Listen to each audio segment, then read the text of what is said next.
All right, all right. What's going on, party people?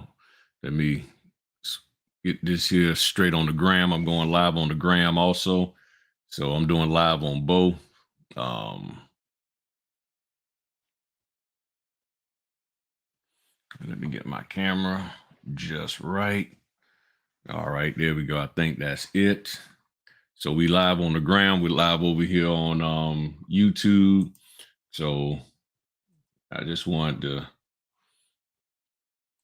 come on and do our Fritter Friday, y'all, and everything. So I can see how all of this here is gonna pop. All right. What's going on? Hey, what's going on? Yeah, we doing live on the gram and YouTube at the same time. So I believe everybody should be able to hear me with no problems. All microphones are working. We got Fritter Friday popping and everything. There he is, my man. My man Oswald from New York City. That's the man there. My man Oswald from New York City. I tell you, if you notaries up there in New York and need some guidance and everything, he can help y'all out. He can help y'all out. So I gotta adjust my camera a little bit here. There we go. All right. And we got Chantel rolling up in the house. We got oh man, Rosalie. I believe I'm saying that right. Yeah, I know, man. I owe you 5 on them fritters, man. I saw that. Yeah, them fritters are expensive up there. They expensive, but you at least got them. They don't have them down here, man. I was all up in what's going on, Mr. D. I was all over the place trying to find fritters early this morning. Nobody has them. The only other place that people have told me what's going on over here on the gram. What's going on? Happy Fritter Friday, y'all. So we got Violet the Notary on the ground. We got Serene Signatures LLC over here on the gram. Hey, I've been trying to find some more fritters. Ain't nobody. I mean, Wawa got them, but they stuff is janky. Kroger got them. Their stuff is all hard. Harris Teeter, their stuff ain't even looking good. I didn't even eat theirs. And the only other place I've been told I could probably check it out is maybe what's that place? McDonald's. And I'm a little iffy on McDonald's nowadays. I haven't even hit McDonald's in over 10, maybe 15 years. So I don't know. There's Kim and Yanni over here on the gram. So yeah, we got Fritter Friday popping, y'all. And I tell you, we're gonna have a nice little discussion. As y'all know, and many people have also been doing it. I've been getting up in the morning, listening to Eric Thomas, E.T. the Hip Hop Preacher on Instagram.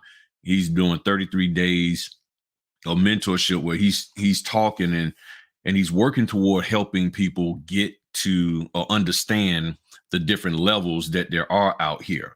And I tell you, there are levels. There are dozens of levels out here. There go my lady Mary from Tennessee. We got Crystal rolling up in the house. Yeah. So, okay, need to meet in 2 weeks. You'll be attending the XSBA.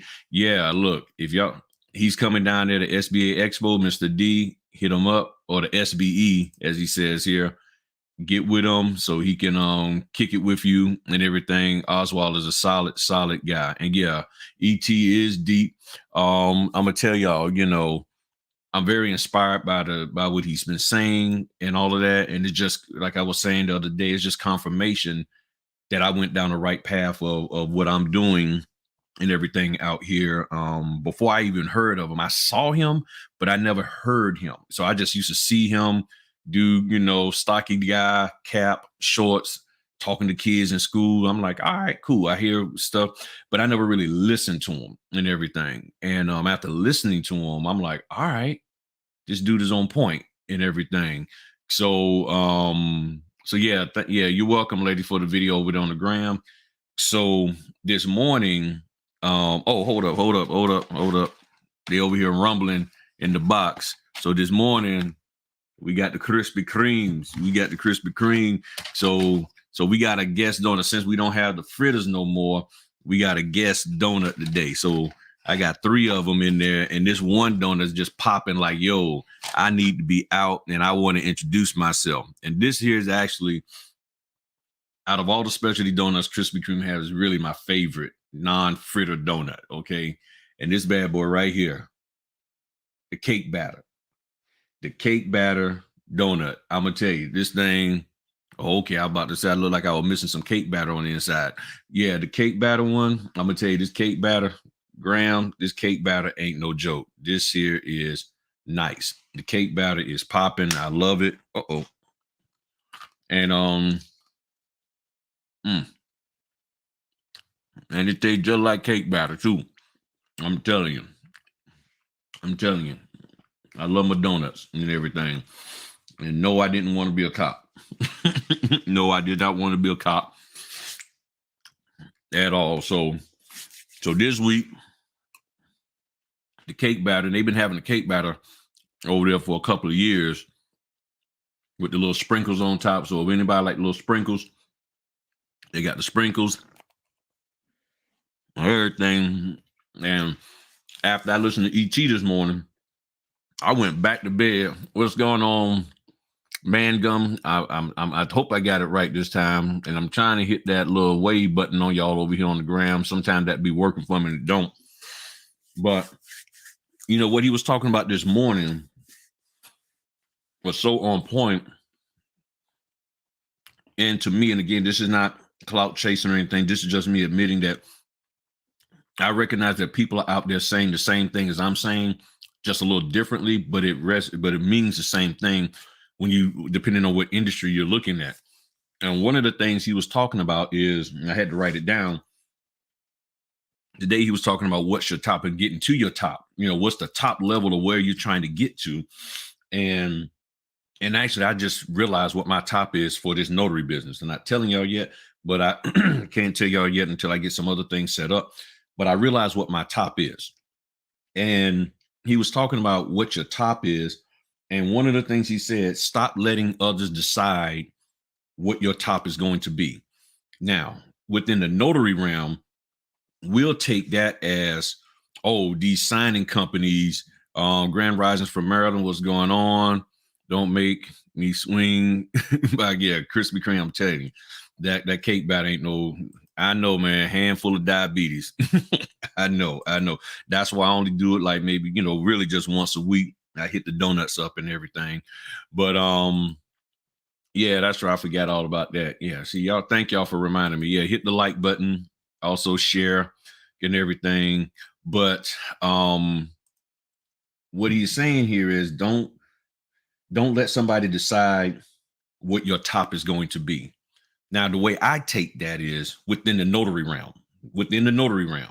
Now, from the W-2 realm, that's something different. But from the notary, being a business entrepreneur, a lot of notaries take that as the people who are paying us is limiting what we make. And I don't necessarily think that's always the case. I think what is limiting people from making the money that they want, that they need to make, is improper training within the notary realm and people telling you unjustifiably why you shouldn't make this money, why you shouldn't take certain orders. So you're trying to get to the top of the game. Everybody knows, every person out here that's following me, that's on Instagram, all of y'all know this one thing, that in order to prove your worth, you actually have to go out there and do the work. You have to go out there and do things. But you have people, and I mean, I just can't see, there's nobody out here, like when you're trying to make, when you're in sales, when you're trying to do sales and you're doing the door-to-door salesperson, like Les Brown, he talks about that. You keep going and you keep knocking on doors and you don't stop until you get that sale. But with the notary business, it's like, don't take anything unless it's the high dollar amount. So you got these people over here in these groups telling you don't even get started unless you're getting this, and you're missing out on so many opportunities to prove yourself and to show yourself that you can actually do this business. You see what I'm saying? So, but the notaries look at it as, oh, the signing companies, the title companies, they're stopping me because they won't pay me top dollar. Well, they got their business model, their business plan in place of how much they're willing to pay or will pay for certain things. And sometimes you just have to work within that realm until you can move up the ladder.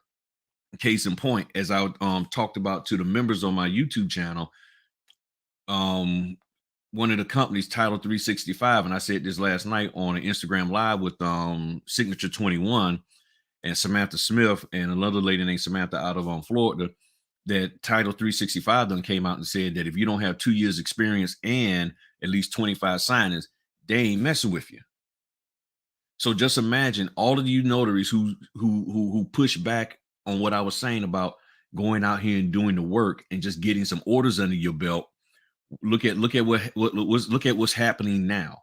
You're not able to even get the work because you bypass that unjustifiably. You see what I'm saying? You bypass trying to get orders because you sat there and said, well, somebody told me I need to do this at this dollar amount. And you got 15 orders coming in at about maybe $15 or $20 less than what they told you.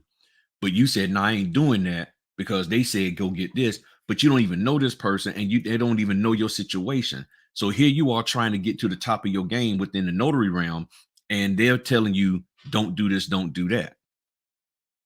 You see what I'm saying? So it doesn't make sense whatsoever. Now, for those of you on YouTube, I'm a because I know somebody got some questions. I know somebody got something they want to ask, something they want to report or say how things have been going for them and everything. So I just dropped the link in there. So if you want to hop on the live, because I also want to hear what you got to say. And if you're on Instagram and you want to hop on, do an IG live with me and have some questions, anything you what's going on with you, any questions about anything.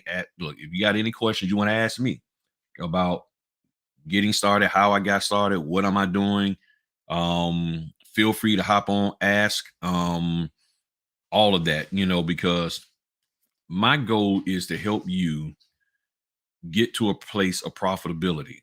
Now, hey, what's going on, Caprentice? My man Caprentice. Like I said, he's tearing it up out there in California.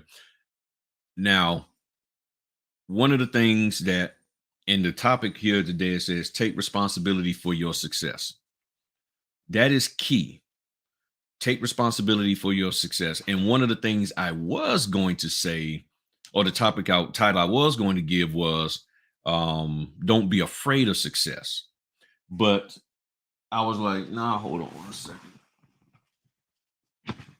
Nah, my glasses, I got this little dirt spot on my glasses. Sorry about that, y'all. It's irritating me.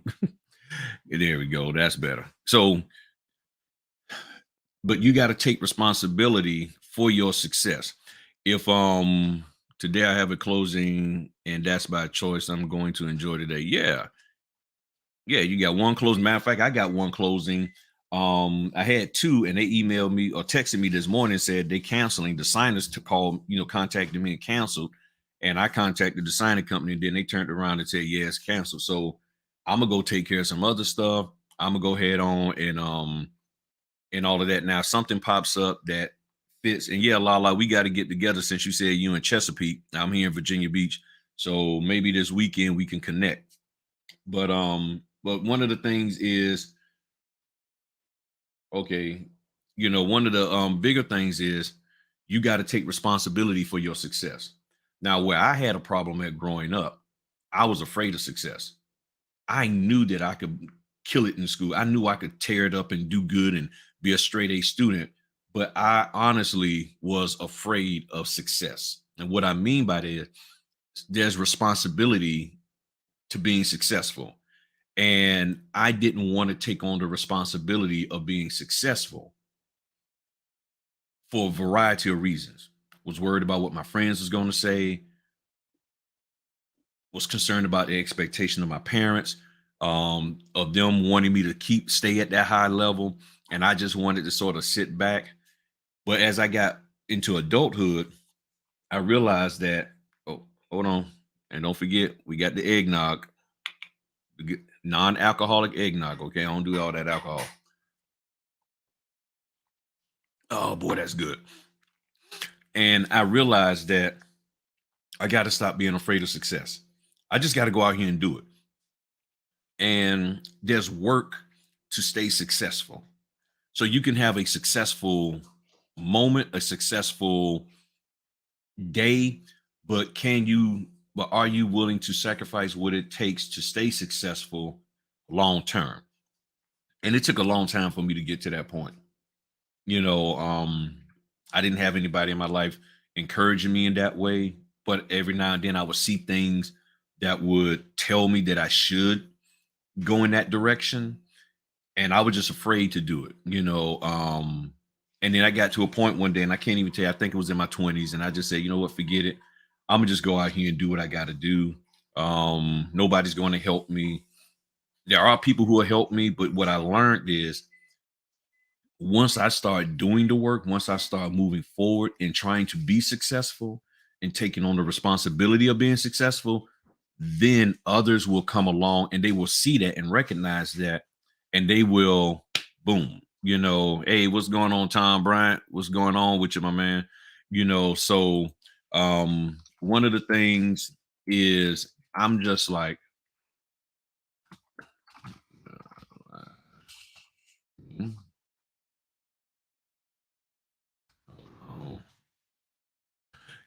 so I said, I got to just go out here and do it.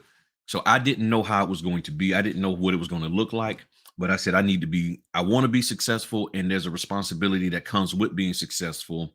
So what that means is, and again, that's why I love what Eric Thomas was saying today. You got to move things out of your way. You really got to move things out of your way that's going to prohibit you from being successful, whether that's friends, mindset, attitudes, behaviors, devices, the whatever, the food, the drink, the weed, the you name it, the music, and say, because when you do that, it puts you in a different category amongst your peers and right and people, so it puts you in a different category amongst your hey, Shalom, thanks for posting. Yeah, Groundworks. I signed up and use you as my reference. No problem. I did 3 inspections already. Got a reverse mortgage in 7 minutes. Man, that is awesome. That is awesome. See, this is what I'm talking about. People are going out here and doing it. So I realized that I said, okay, I got to go out here and do this thing, and I just got to take responsibility and and just make it happen for me and myself. So it did separate me from people. So my family will tell you, my phone don't ring unless it's money coming in or them calling. That's it. Every now and then my phone will ring, and it or now certain notaries will call me just to chat it up and everything, and I have no problem with that. Mary always called me. Me and Mary talk about twice a month and everything. Mary out there in Tennessee, and then Crystal Boyd calls me up from time to time. So there's several. Then I got a couple of the fellas that around here. They hit me up every now and then. We just check in with each other and all of that. So, but for as just kicking it, unjustifiably unprofitable, nah, I don't do that. My mindset is also like of Neely Fuller. If y'all look him up, you said when people get together, they should get together to produce something. So when I'm getting together with people, it's not just to kick it and everything, but it's also to produce. What can I get? What can I do with you to produce something of value? You see what I'm saying? So when I get together with people, I want to produce something, I want to learn something, or I want to impart something, not just to get together just to eat and drink and look at a game. Okay, that's nice. You said I've been seeing more reverse mortgages. Yeah, the reverse mortgages, the seniors, I'm telling you, it's money. You got into this business to make money. Stop running away from making money. You know, so I'm glad I got the premium packing NNA. You was such a correct saying. Yeah, that's what we need. Get the stuff from the NNA and go from there. So there have been people that have had to move out of my life, or I had to move them out of my life because I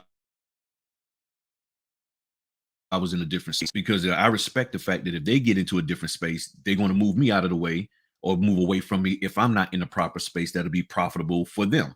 So for me, it's, you know, for me, I don't have a problem with that. So if you're trying to be whatever, and I'm not on that level, that and I may be a hindrance to, I'm cool with that. Because on the flip side, it may happen with between me and you. So that's life. You know what I'm saying? That's life and everything. So I said we got to take responsibility for our success. And in that, that means you got to gain the knowledge that you need to know concerning whatever it is you're trying to be successful in. You can't just let people, hey, at 71, I can handle singers, yes. And you got to say, okay, well, I'm I'm okay. I'm okay with being alone. So let me go out here and do what I need to do. So the responsibility that you have is to know what you need to do in your industry and to know how to execute it. And right now, what's happening within the notary world, many notaries don't know how to execute what they're supposed to do. So you're spending money and you're taking training, and then you're being told not to do things, and now you can't execute anything. So now you got to take responsibility and say, okay, I got to break away from people who are telling me these things that's not profitable and start doing it. And it's okay to be alone. When you're doing stuff, when you're taking responsibility for your success, you're going to be alone sometimes or have very few people around you. And hey, thanks, my man. Thanks, Stephen. You're going to have to, what's going on, Austin? You're going to have, and I know I might sound a little all over the place because I got so many thoughts running to my head, but, and I'm just reflecting back on my own self. I'm like, when did it change for me? It changed when I realized that doing what I needed to do to take care of my family was the most important. And then I said, okay, well, what is it that I need to do? And I never forget. And I had a man in my life, Frank McKinney. He's still alive. He's my real estate agent, and now his daughter's my agent. And I never forget. I just sat down with him. I said, Frank, I'm living in this house. We need more space. It's only, it's real small. And how do I move from where I'm at to another spot in life? And he was like, boom, do this, do that, and the other. And I had no choice but to listen to him because I had no idea what I was going to do. So he told me what I had to do. I had to take responsibility of getting certain things straight. And next thing I know, I think within a year or so, we was moving into a much bigger house. So we went from 1,300 or something square feet to 2,500 square feet. And I'm sitting here like, had I not taken the time to get the right information from the right person, I wouldn't be where I'm at right now. And now I don't know what's going on for y'all on YouTube. I'm watching my YouTube video and I'm seeing all of this funky stuff happening. It's glitching and all of that. So my internet connection is solid. I'm looking at it, it's solid. So for those of you on YouTube, I don't know what's going on. I will say that I've been noticing some issues with my live streams and stuff lately, and I don't know why. So YouTube, leave me alone. Okay. Leave me alone, YouTube. I ain't done nothing to nobody and all of that. Instagram has been fine, but for some reason, YouTube has been real janky. So now are there any questions anybody has concerning what they're trying to do with this notary business? Some success stories that you have. Let me read some of these comments. There's so much negative mindset that notaries don't make. Yeah, there's a lot of negative mindset. Notaries can't make money. You're supposed to listen, view, and with a grain of salt when it comes to this industry. Correct. Good morning, Mr. Griff. I finally caught you live. Thank you. Thank you. I'm glad you was able to hop on. Yep, my man. He's been trying to catch me live. Tom, here to absorb all of this. Now, see, don't just be somebody to absorb. Ask questions. Because, see, that's a part of taking responsibility. Ask questions. Don't be afraid to ask questions. That's how I got to where I'm at. And that's how a lot of these people out here who pushing stuff got to where they're at. They ask questions because you can sit back and absorb, and there's nothing wrong with that. But sometimes you just got to ask a question. And I would sit there and ask the question. And I'll give an example. I was going for my master's degree in cybersecurity, and I have it actually. My a grad certificate. I have a grad certificate in cybersecurity policy, where if somebody needed me to write up a policy concerning cybersecurity and things of that nature, I pretty much can do it. I haven't done it in a while, but I can do it still. And they was talking about everybody needing to be, get into cybersecurity. Now I'm a web guy by trade, so I asked the question, and nobody wanted to ask the question, but I asked the question. It was like, "Yeah, you need to get hired, get a job as a cybersecurity expert, and this, that, and the other."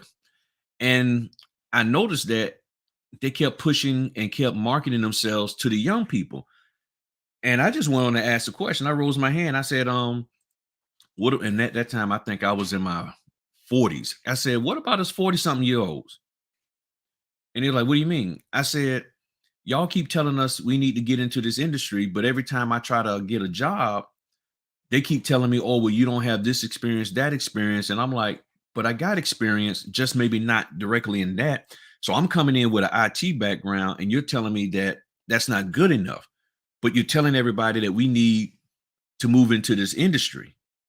And when I asked that question, all of the other people in my age category, 40 and above, they was like, yeah, because y'all keep hiring these young people over us who have no experience, but you keep telling the experienced IT folk, us, that we need to get into cybersecurity and transition over because you need us. But then when we try to get a job, you won't hire us because you're saying, oh, well, you don't have this, that, and the other. But then you hire the young people.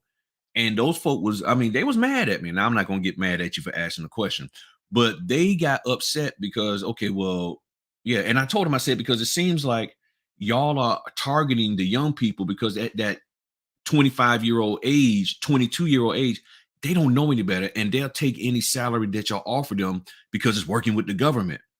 But for those of us who are 40 something years old, we already make, at that time I was making over 100 grand a year.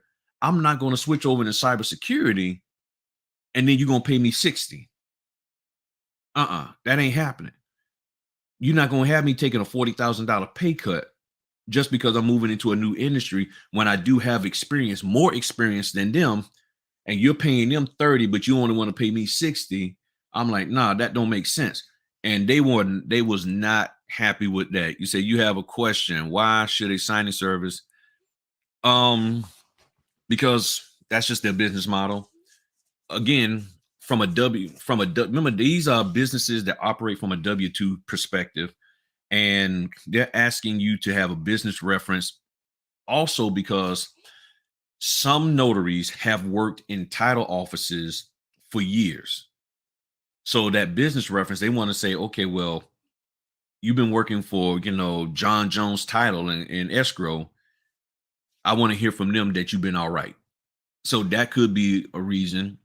The problem is they haven't adjusted it. I don't think for mobile notaries, because for mobile notaries are like, the only business reference I have is my W-2, and I don't want them knowing what I'm doing. So that's why I tell people you can put me down as a reference and everything. No one has ever called. I've only had one time somebody called me concerning a reference for somebody, but other than that, they just asked for it. So what I do to get in with them is just give them what they asked for, and I let them decide from that. With all the information that's provided, you have to eat the meat and spit out the bone. Well, sometimes you might have to hold on to that bone and knock somebody upside the head who's trying to give you some bad information. I'm serious, because it's like, look, get back. I'm just playing and everything. But what else we got here? It says necessities. You're right. Necessities and mother inventions. Oh, I do a lot. I do LOL, a lot of Mr. Griffin. I have a full-time job, getting your feet wet, looking to network with the right people. Yeah, you got to look to network with the right people. Because with this industry, things are shifting. And you want to be at a point to where people recognize that you are a quality person. And that's why I keep saying over and over again that the best way to market your business is to be ready to do business. And so many notaries aren't ready to do business. you market yourself to a company. You come to my office, and this is what I would do. I'll be honest with you. If I was a title company and I already see this influx of all these notaries, all of a sudden, like, hey, I want to be your preferred notary. Okay. Now you ain't done a lick of work for me. So you come into my office, disturbing me while we working to give me some donuts. Then I'm gonna ask you to, okay, well, look, and I'm gonna have some documents already set up. And I'm gonna ask you right then and there, okay, well, let's do the signing right now. What do you mean? No, you wanna work for me. My interview process is we got a closing we're gonna do right now, and I'm gonna give you a set of documents, and you're going to take me through the whole closing process. And I'm not going to say a word to you. I'm just going to sign. You sign, and let's see what happens, and let me see how you handle yourself. See, that's what needs to happen. See, you roll up in my office. I'm going to sit there and have you have an on spot interview with you right then and there. And see, in the W-2 world, we're ready to do that. But in this world, are you ready to do that? So if you came to my office and talk about, hey, even if I was a signing company and you calling me, I would love that. I would be like, okay, I would be, if it's harder, but I was like, okay, if I got a notary in that area, I'm be like, okay, Earl, go over here. Jasmine says she wants to be a preferred notary. Do a closing with her. Here's some sample docs. Bam, go take them to her, have her do a signing with you and tell me what you got. I don't see what's wrong with doing that. And I think that needs to happen in most businesses. And most of your business through, yeah, 99% of my work comes through signing companies. Every area is different, and a lot of people don't get that. And see, unfortunately, and this is where the taking responsibility for your business comes in at, or for your success comes in at. There are a lot of people who are communicating stuff, and it is based on just their area. It's not based on the notary world all the way around. It's just in my area, this is how we do it. In my area, we can just walk into a title office. In my area, we can go to an escrow or a loan officer. But it may not be like that. And as Samantha Smith always says, in Georgia, it don't work that way. Oh man, I've been missing all the what's going on, Dr. Tachi. Now, those of you on the gram, y'all need to hit up Dr. Tachi. She's a filmmaker. She has anything you need to know about social media and the entertainment world. Dr. Tachi got it. Sorry about that. I missed you. I didn't have my stuff all the way scrolled up so I could see the comments and everything. So I think I'm straight now. Man, I'm missing a lot of comments. So my bad over here on the gram, phone shaking and all of that stuff. But if anybody got any questions on the gram or on YouTube, feel free to hop on live with me, ask your questions, because this is how you learn, is by asking questions. It's nothing wrong. And that's what I'm saying. I ask questions, and I'm like, okay, I need to know this. I want to make sure that I understand. Now I'll research it. Now, here again, for those of you who like to sit back, hey, what's going on from Los Angeles? For those of you who like to sit back and absorb and just take in stuff, the question is, do you ever do any kind of research? Do you ever really look into it for yourself, or are you just grabbing information from different sources and then you're trying to but do you ever research it out for yourself? And that is the key. You got to be able to research it out for yourself. That's how I became knowledgeable in everything that I do, is that, okay, I hear what people are saying, I absorb, okay, and then I sit there and analyze what's being said. I even analyze what I'm saying. I hear what these other notary trainers are saying. That's where I come up with the questions. I mean, when I hear people say, well, my trainer told me that they're going to teach me stuff that the NNA doesn't teach, that the NNA won't teach me. I'm like, okay, let's analyze that statement. You're going to teach me something that the NNA won't teach me. What is that something that you're going to teach me that the NNA won't teach me? And is it something that I even need to know?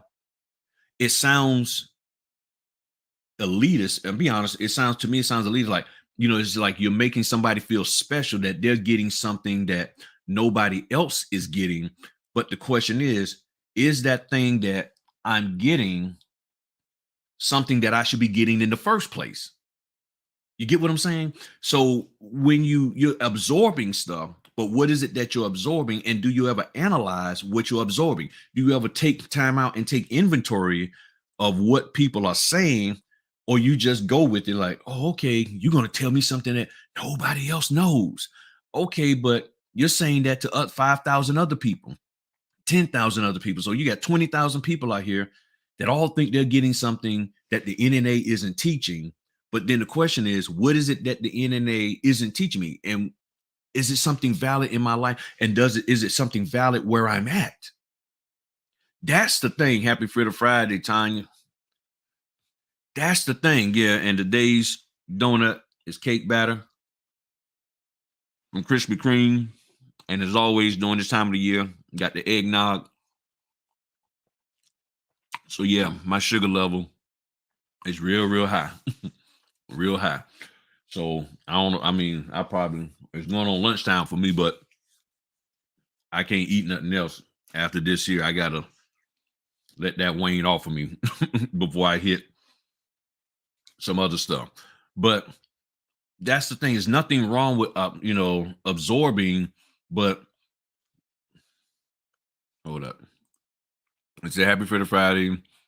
About the topic, I've seen a lot of new notaries popping up on YouTube who just got started offering training, and it's fishy. So my question is this.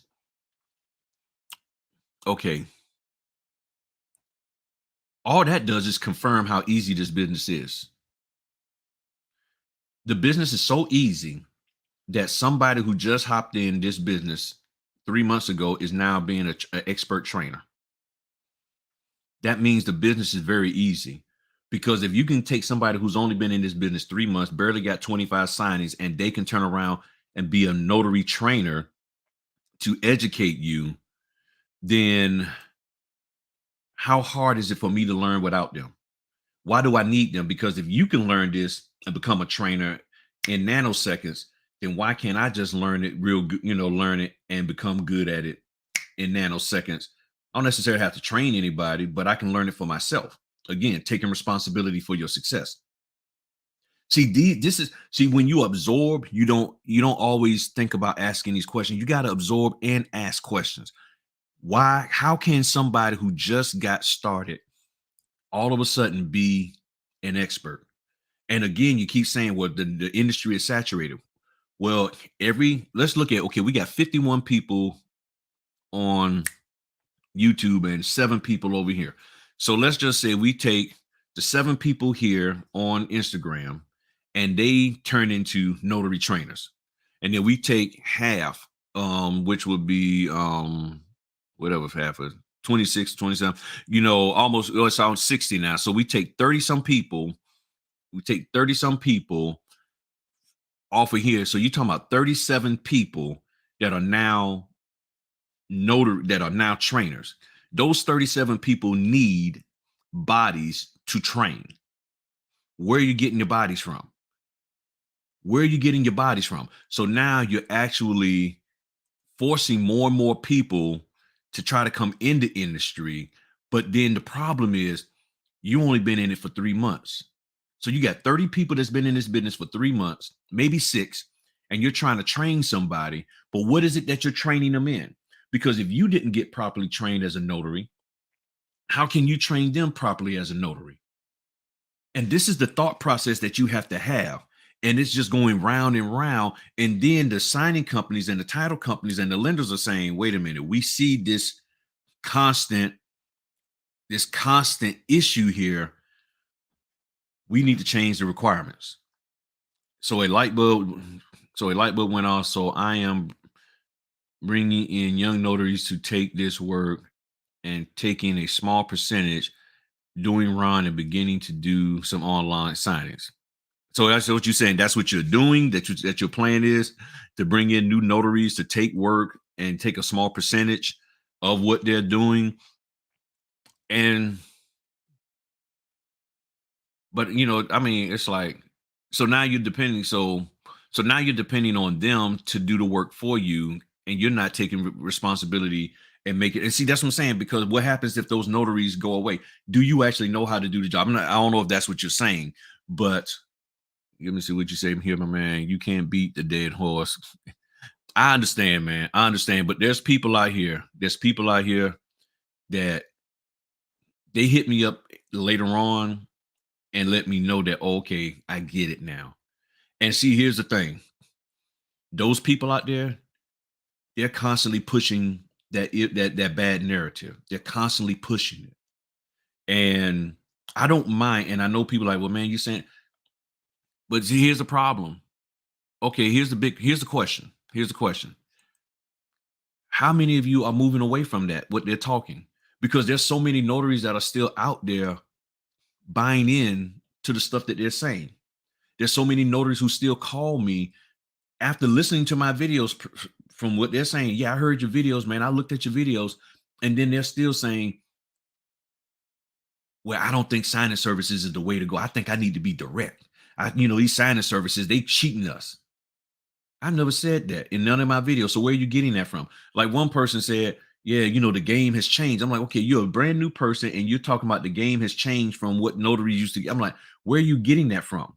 So this information is still constantly being out there. And what I'm trying to do is sort of keep it in the forefront. Look, I can stop what I'm saying. I can stop today. But the bottom line is this: there's this wheel that is rolling right now of changing the way things are going on with notaries, and the ball is rolling, and they're making some drastic changes. And I was trying to tell y'all way back when to go ahead on and get the orders in your system. Go ahead on and do this work so that when time comes, you got 200-300 signings under your belt. So now the question is, how am I going to move forward in this arena? Another point here. But I do understand what you're saying, man. I do. I understand. I understand. I understand. I really do. I really do. And here's the thing, like you said, you can't make a horse drink the water, but sometimes you have to get the horse to realize that what's in front of them is water. Because if you think about it, when water is still and it's not moving, it casts a reflection. And you can look at water and it looks like a mirror because you see yourself. So sometimes you got to stir it up just a little bit. If you stir it up and you break away from, "Oh man, oh, I'm not looking, oh, that's water."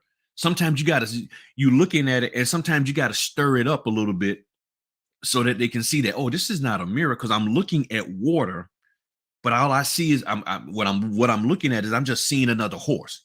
So a horse looks at the water and all they see is another horse. With that horse is what they're looking at is them. So if you trouble the water a little bit, then maybe they can see, "Oh, wait a minute, oh, there's not a, oh, okay," and you get them away from seeing the wrong thing. That's what I'm trying to do. I'm trying to get y'all away from seeing the wrong thing. Says, "I had a mishap. I called the signing service to make sure the shipping label was correct per instructions. Got a call and I got thrown off and ran out of my signing and forgot the escrow docs. I fixed it. Good, good." What my man Caprin said, "Unfortunately, as we always say, people take shortcuts." Right. They take shortcuts in this business.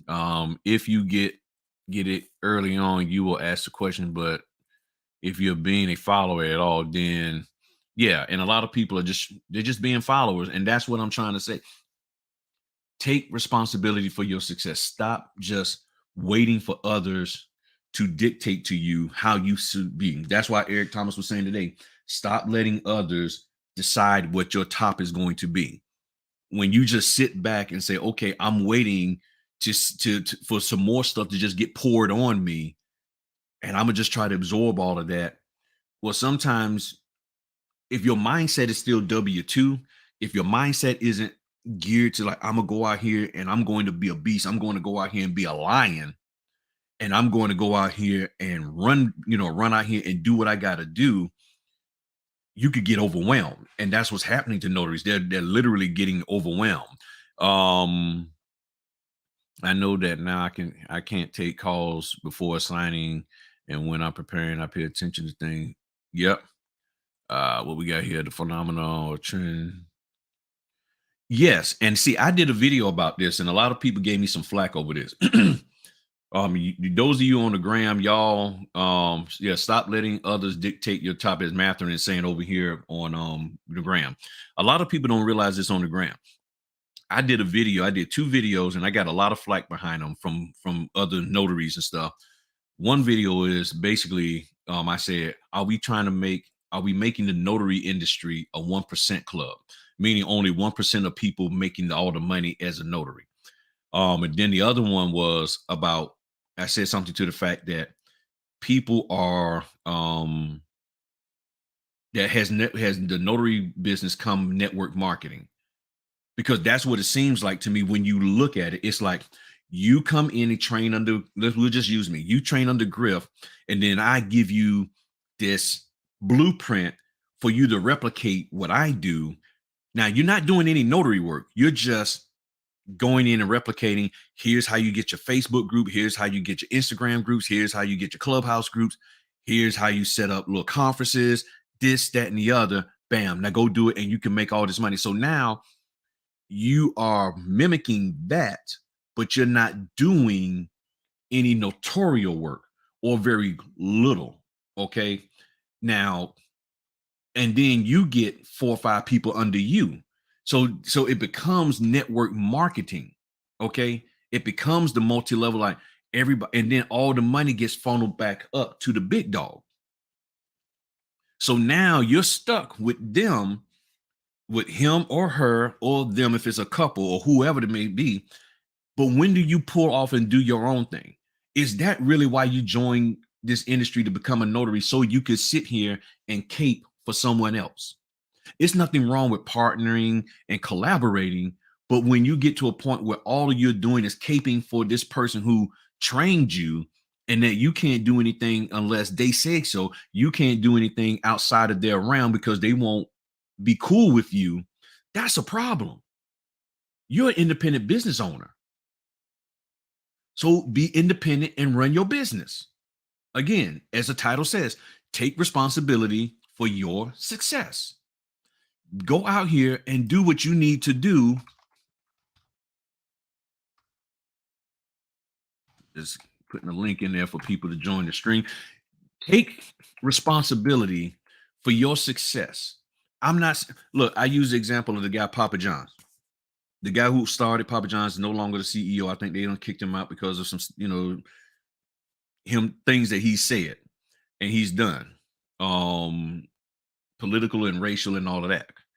But here's the thing about him: he worked at Pizza Hut and learned some things. And after being with Pizza Hut for a while, he then did what? Started his own. I'm not saying you can't learn from somebody, connect with somebody, but what I'm saying is, at some point in time, you got to operate in the giftings that you've been blessed with. And that's what these mentors aren't doing. Mentors are supposed to move you into where you're supposed to be at, where your giftings are at, where your strengths are at, and then help you with your weaknesses. What these mentors are out here doing, and this is why, and Oswald, this is why I'm staying on this here like I am, because I've seen this happen over and over again, and nobody wants to deal with it. Everybody's like, well, just do your thing and everything will be okay. But then you got these people sitting here constantly doing this negative stuff, which is confusing people. So hold on, let me get to this here. So on Instagram, they're saying also do the research, ask the right questions, and get the right answers. Sometimes people people will ask lazy questions looking for shortcuts. The real answers is going and doing the required research. That is correct. So if you really think about it, let me put it out here, and I would love somebody, I'm serious, I would love for somebody to hop on and tell me whether I'm wrong or not, or even in the comment section, tell me if I'm wrong about this. Here's the deal. And those on the Instagram, I'm also doing a live on YouTube, and those on YouTube, I'm doing a live on Instagram at the same time. Here's the question. What are some of these trainers and some of these mentors really asking you to do in order to be successful in this industry? All they're doing is just telling you, replicate me. Just do what I do, walk in the steps that I've walked in, say it the way I say it, market it the way I say market it. but you are a different and unique person. So each and every, all 55 people here, all 9 people over here are unique and different. Why are we all trying to do the same exact thing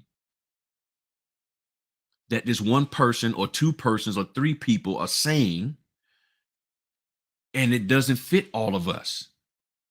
It doesn't fit. We have a problem when people are trying to train and educate our children, right, and pay them 500. We have a problem with people trying to educate our kids and not recognizing that my son don't learn that way. My daughter don't learn that way. Yeah, they're all in the 3rd grade together, but as you see, my child can read on a 4th grade or 5th grade reading level. So we got to do something different. You can't sit here and hold my child back. And I believe sometimes that's what's happening out here for us in this notary industry, is that we're getting held back because somebody's like, well, look, this is where I'm at. And they can't have you do better than them. They can't have you supersede them. So it's like, okay, we gotta, I need you here, because as long as you stay here, now they're here, you here, as long as you stay down here, as long as you stay here, they can control you and they can manipulate you into doing and bringing in the resources and funds and people that they need, because they need other people from you, from that they can't reach, that you can reach. So they're using you in some cases to reach people who they can't reach. And all you're saying is, well, they were fantastic for me, but it doesn't mean they're going to be fantastic for everybody. So at some point in time, you got to say, okay, well, okay, cool. Yeah, I hear what you're saying. But in my industry, like, and I have to keep using Georgia as an example, a lot of the stuff these people are teaching out here does not work in Georgia. And Samantha Smith will tell you straight up, it does not work in Georgia. A lot of that stuff that people are trying to say you can do, like she was put out on her YouTube channel, She Listens LLC. She clearly said um that notaries are trying to find a way to get around doing loan closings with attorneys. But in Georgia, you have to do it, you have to go through the attorneys. So notaries are trying to find a way to get around it, because they hear that they want to make that 10, 15, $20,000 a month that they see getting bragged about. And they're trying to shortcut the system, which then does what? It hurts us. It hurts us. So taking lower dollar amount orders doesn't hurt us. It's bending and breaking and not following the rules is what hurts us. You see what I'm saying? So there's a lot of notary gurus out here, and I ain't talking about the ones that y'all think I'm talking about. There's people out here that y'all don't even know about. They not even on any social media. They're just doing stuff in the corner, off on the side, and they're telling people, yeah, all you got to do is just follow what I do. Just do what I do and leave it at that. And they're taking away your individuality. That's where the problem comes in at. I'm just looking to see this order. And I also have my calendar up here so I can see what I can do. No, I can't do this order. Got to tell them no. So, real quick, like something else I wanted to share with y'all that I saw on an order today. I didn't accept it. I wasn't able to take it, but I'm going to read to y'all one with some of the stuff that they said in their instructions. It says clearly, it says, do not accept these closings if you are not willing to go to do the signing. This is starting to become an issue. This is what the signing company is putting out. Okay. That's what they're saying. They're saying, don't accept the closings if you're not willing to do them. Then it goes on, it says down here at the bottom, other instructions say, you will be professional and courteous at all times to LP. Well, I ain't gonna say the company. You will be to their staff, clients, realtors, signers, and anyone associated with the transaction. So what that tells me is that notaries are cutting the fool out here. See, this is the stuff that nobody's talking about. This is the stuff your mentors and people aren't teaching you, because you're so hyped up. And think about it. When you're hyped up on trying to get the money, All you want is the money, the money, the money. You get scared and nervous that anything that somebody does is going to stop you from being able to get that money. You cop an attitude. Okay. You cop an attitude. So it says, I've been a dormant notary for over 20 years doing general notary work off and on. So when the application said, how long is it safe to say 20 years? I mean, yeah, you can say how long you've been doing notary work, how long you've been a notary. That's being the truthful. That's being truthful. You've been a notary for 20 years. And mainly if you understand how to do the loan closing, I mean the notarials, you good. So I'm not trying to go to jail to get sued, take shortcuts, just so I can brag about the bag. And that's what a lot of people yeah, I hear you, Caprentice. And it says you will be on time. So let me go back to this real quick. You will be professional and courteous at all times to their staff, clients, realtors, signers, and anyone associated with the transaction. So that means notaries aren't. You will be on time to the appointment. And if at any time you're running late, you will contact them and the signers immediately. That means people aren't doing it. You will always dress professional and wear appropriate attire to the signing.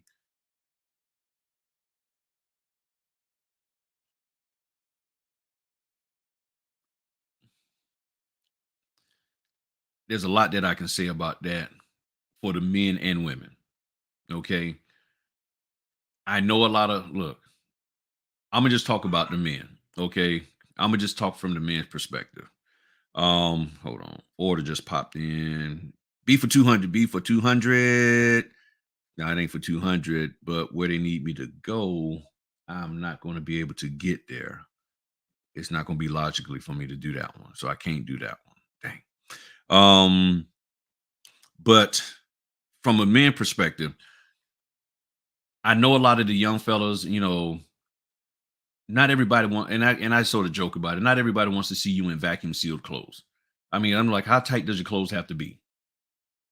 I'm not trying to be funny, and then at the same time, how baggy did your clothes have to be? You know, um, I know people, and I've been told this recently that a lot of people have been saying, "Yeah, I want to be a entrepreneur, so I can wear whatever whatever I want to wear. I want to just wear what." I'm like, it's not about that. It's not about just wearing what you want to wear. It's about being presentable, not being offensive. Not having certain colognes on and all of that kind of stuff, and doing stuff correctly and right. It's not about just being willy-nilly out here just looking like any old thing. But at the same time, I understand people want to have their individuality, but there's a time and place for everything, So it also says you will dress a professional and wear the appropriate attire to the signing. You will follow all closing instructions provided and all that. So what they're getting at is y'all need to stop acting up. So all of these things is what's hurting notaries. All of these things are really what's hurting notaries. Yeah, my lady TXB, we got the cake batter donut from Krispy Kreme.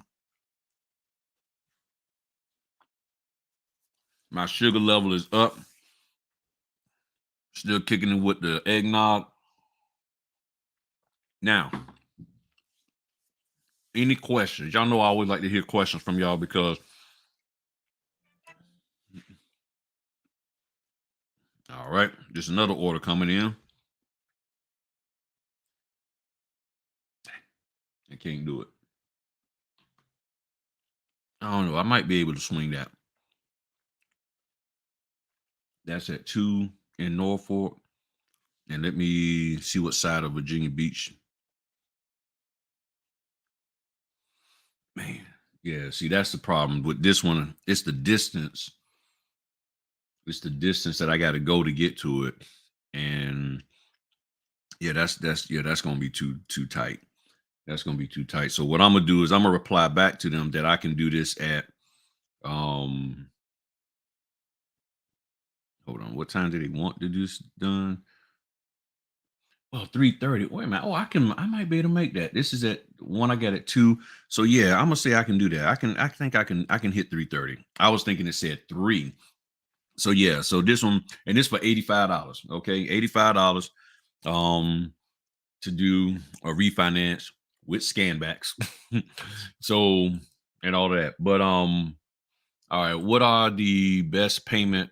So what are the best options for payment acceptance starting out? Options for payment, anything that people that you can connect with. Anything that you can connect with. Um, I know some people don't like Cash App, some people don't like PayPal, but or Venmo and all of that.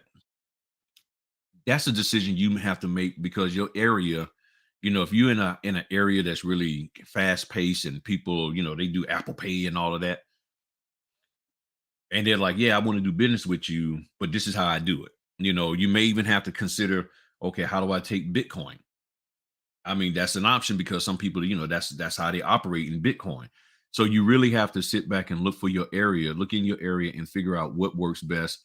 And you can always cancel or add in a payment option for you, for what you're trying to do. So I say one of the best ways is Square, having a Square account. But see, that's where you got to have your business entity set up. So having Square is an option that you can have. You don't necessarily need to get that merchant account thing from your bank, which will cost you a lot of money.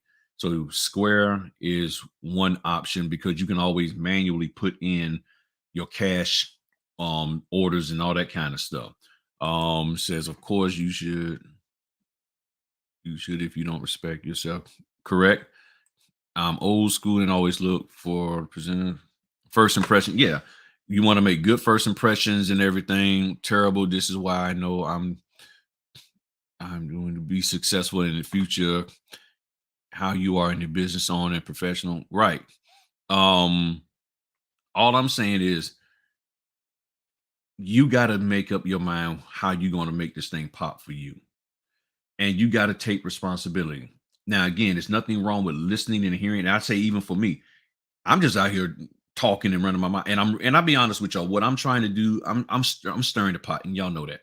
I'm trying to stir the pot and get the truth of the matter out. Because for so long, everybody was saying, this is the way to do it. Just be like me. Just do what I say. Just follow my lead. But many of you felt instantly that, nah, that ain't really what I should be doing. Okay, what you're teaching me, I could have learned that. I mean, especially when I hear people say I'm paying for a course and the videos that are in the course are out there on YouTube for free. That's a problem. I mean, I would. Don't y'all agree? Don't y'all agree that? I mean, just imagine if you went. That's a good question. There, that's a good question. That's a good question. Um, that's a good question. I'm gonna get that on a second. That is a great question. So here you are. I mean, just imagine you spend $50,000 for your kid to go to college, but you find out that all the videos, the class sessions are on YouTube for free. You would have a fit. I mean, I don't see how you could not have a fit.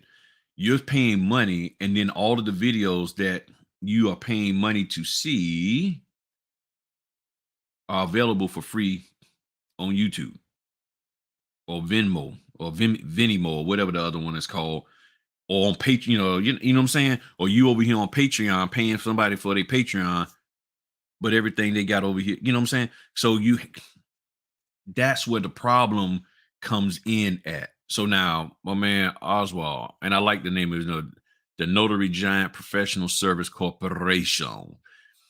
What is my opinion on these companies telling you can't accept gratuities? Um, wow. They would have to give me a reason why. Why? What's the legality behind it? That's really what it boils down to. And for the Instagram, what the question was asked is about what is my opinion on companies telling notary, telling us that we can't accept gratuities. If somebody wants to give you a tip or whatever the case may be, the question would be, what's the legality of not doing it or of doing it? In other words, how does it cause a problem? Okay. How does it cause a problem? Because at the same time, let's look at it this way. y'all, the signing, these companies didn't have a problem with me giving them gratuity in my gift cards and my donuts. They didn't have a problem with that. So I came to you for to get this business, and I gave you stuff, a little extra. I gave you some donuts, some cookies, things of that nature.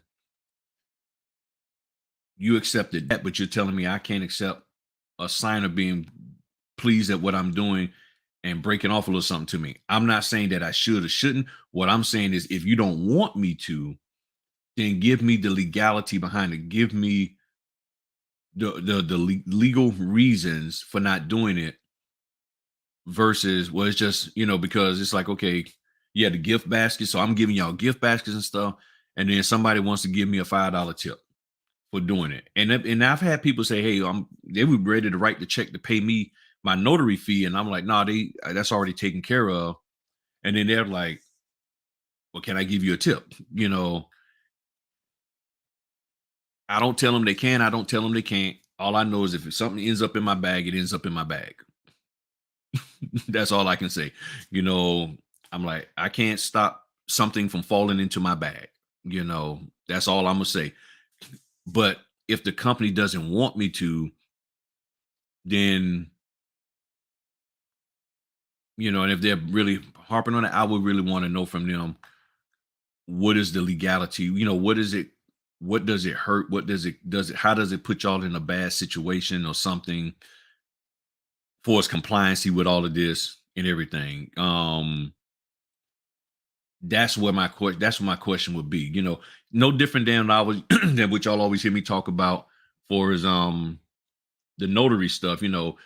You're telling me I need to notarize this document, and it's not, and it's not worded correctly. How can I legally notarize something that's not necessarily correct? Said there is a company that said I couldn't do so. I didn't sign that form because I couldn't accept the law in the state of New York doesn't, right. So there are people, they will have you, they will try to lock you in. So I'm like, okay, so do you realize? So I guess that some of their clients, they have history or know that their clients may offer you some coins or show their gratitude for you being a great notary, a great business person, doing the thing and not making the situation stressful. And they might want to break you off something. I mean, you could always tell them, say, well, look, if you don't have to give me a tip now, but if you ever call me back for a matter outside of this matter and you want to tip me, then you can. I go and you call me back. Hey, can you notarize this document? Sure. You want to tip me at that point? Okay, fine. I'm no longer operating with you under the confines of that agreement or that situation. You know what I'm saying? So just tell me, I would just want to know, why shouldn't I or why can't I um accept a tip? That's what I would want. And how does it mess things up and everything? Good enough for me to pass first time. Signed up with one notary and a few others. Haven't heard nothing. Yeah. So let me see what my man got over here. It's like what you're talking about a couple of weeks ago. The company wanted me. Right. Yeah, because he was saying, yeah, my man Matherin over here on and y'all need to follow Matherin on YouTube. Follow Matherin Notary on YouTube. Mathurrin Notary. And 21 Notary sign just hopped in. Okay. Yeah. See, that's what I'm saying. They want us to do all of this stuff. And I'm not, and again, title companies, I'm not coming at y'all. So don't and signing companies. I've always said I would like things to be, we need to have conversations. We need to have conversations and training and just have real discussions about proper expectations and everything. So Caprentice asked, what do I think about of the contradiction instruction? For example, the title company wants you to do scan backs, you to do scan backs sent to them, but the signing service wants you to send it to them first. for quality control. Yeah. Yeah. Now, and again, if you think of it logically, why would that be? Because there's probably a lot of notaries out there who are jacking them documents up. And the title company needs them quickly because they got to fund a loan, but the signing company wants them so that they can make sure you didn't mess anything up. Um, yeah, that's a yeah. But see, if I'm not mistaken, when you upload this documents to the portal, all of them have access to it. So when you upload it to signing order or the SnapDocs or whatever, they all have access to that. To signature closes, they have access to the document. So I don't see how is it they saying, send me and don't send them or email me and but I've had situations where, it's like you got to send it to us. And there have been times where the title company didn't want the scan backs and told me, nah, you don't have to. But then the signing company's like, nah, we need you to. And I'm like, well, the title said no.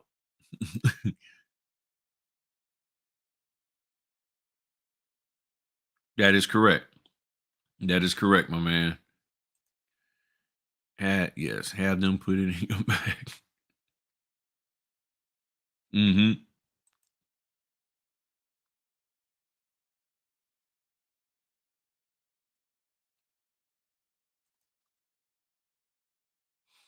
Yeah. So I mean, I haven't. I'm trying to think. Have I ever had anybody give me? I don't think I've ever had anybody really give me a tip, but I do. I've heard of other notaries saying that they've gotten tips and all that kind of stuff. You know, so it goes on to say crazy. Right. Yeah. So he's saying if he would have signed as the attorney, he would have been jeopardizing his commission. So he's dealing with. So again, he's legal. He's saying here's the legal reason why I can't do what you're asking me to do. That's why I keep saying if you don't want me to do something or want me to do something, then give me the legal grounds for it, and I can that way I can abide by that. I don't have a problem. Now again, some companies are like, well, this is just our policy. And then you may be bound legally to abide by their policy because by taking the order, you are agreeing with their terms of service. And if their terms of service says don't you can't do this, again, that's where you just have an honest discussion with them, and there's nothing wrong with that. But again, here's the problem: is that a lot of times these companies will relegate to what every other notary just does what we say and don't have a question about it. Okay, but I can't base my whole life off of what other notaries do. You get what I'm saying? To me, this industry is a lot about everybody just doing what other people do until they find out that what other people did was wrong. So everybody's being told to do what I'm doing as a notary trainer. I'm the notary trainer. Just do what I say. Don't question me. Don't ask questions. Just do what I say. Hey, I'm your mentor. Just do what I say. Forget your individuality. Forget who you are as a person. Just do what I say. The signing companies and title companies, just do what I say because I said it and everybody else is doing it. And then you come to find out stuff is wrong. Today, somebody told me that a lady has been a notary for like 2.5 years. And she was trained incorrectly. And the whole time she's been doing stuff wrong.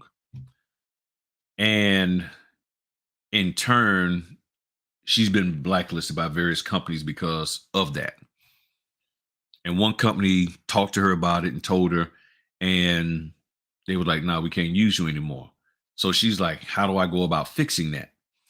And the only way I can think of that you can fix that is you actually have to get the proper training. Hopefully, you can work with a local title company and build up your reputation again, that way. And then you can use them as that business reference back to those companies to say, yes, so and so was doing this, that, and the other wrong, but now they're doing it correctly and we can vouch for them. That will be the only way. And if you're willing to work it, again, taking responsibility for your success, then yeah, you can make that thing pop. You really could. You can make it pop and get back in the good graces of these companies and everything. And all of that. So it said, I asked, yeah. So I personally don't really worry about tips. If you go out here and work this business, you're gonna make the money. I mean, if you really work it, you'll make the money. Now, when it comes to the general notary work, they can't control that. That's your thing. But with the loan closing, yeah, I know they might think that it's inappropriate. You know what I'm saying? Just like in certain countries, they think that it's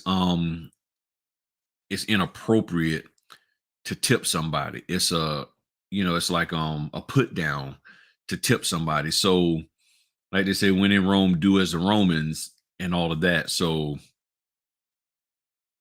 yeah, you just have to sort of balance that out. So has anyone I haven't done anybody famous. I haven't.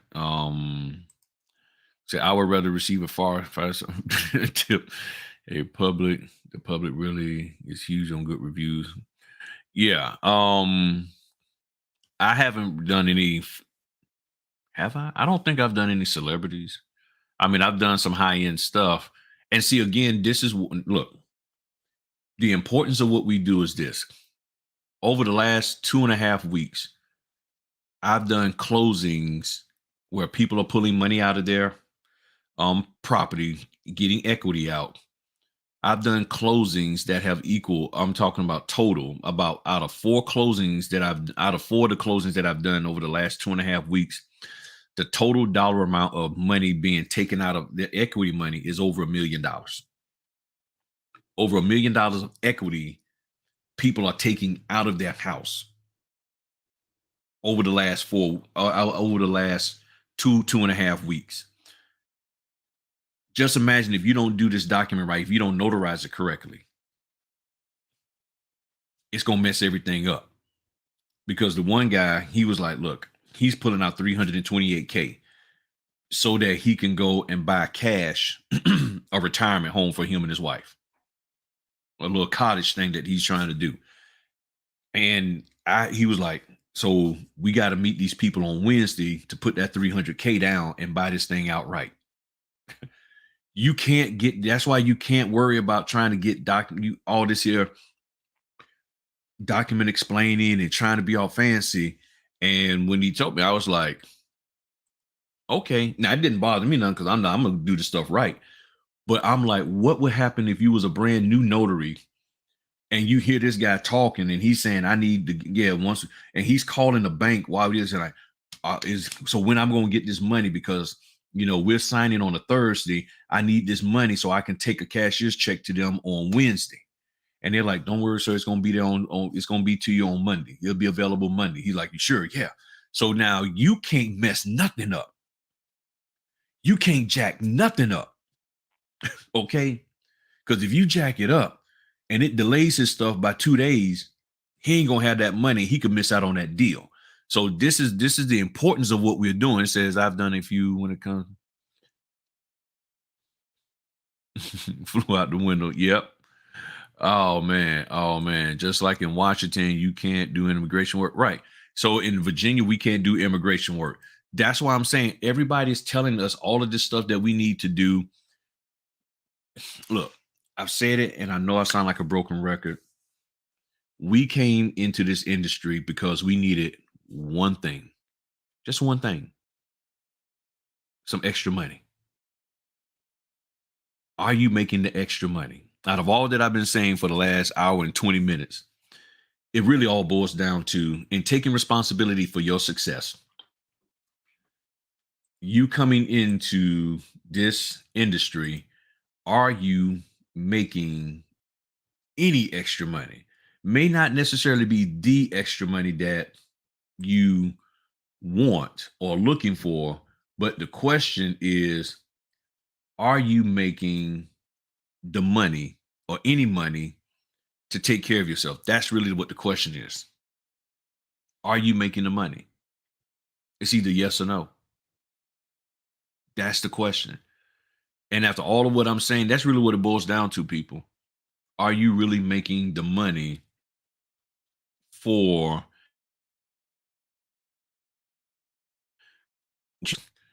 one of the other things that ET was talking about this morning is that if you're not setting goals to what your top is, to where you're trying to get to, where you're trying to build yourself up to, if you're not setting goals and you're just out here doing it, and that's what's going on with a lot of notaries, they're just out here doing it. What's going on?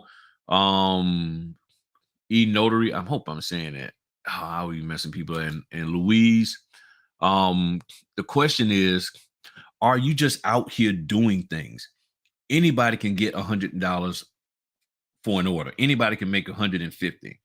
But are you making the money that you need to help you towards your ultimate goal? And so many notaries are out here and they have not made any goals. Hey, hello everybody on Instagram. If y'all see me looking over to my whatever side, I also am doing a YouTube live, and YouTube I'm doing an Instagram live. It says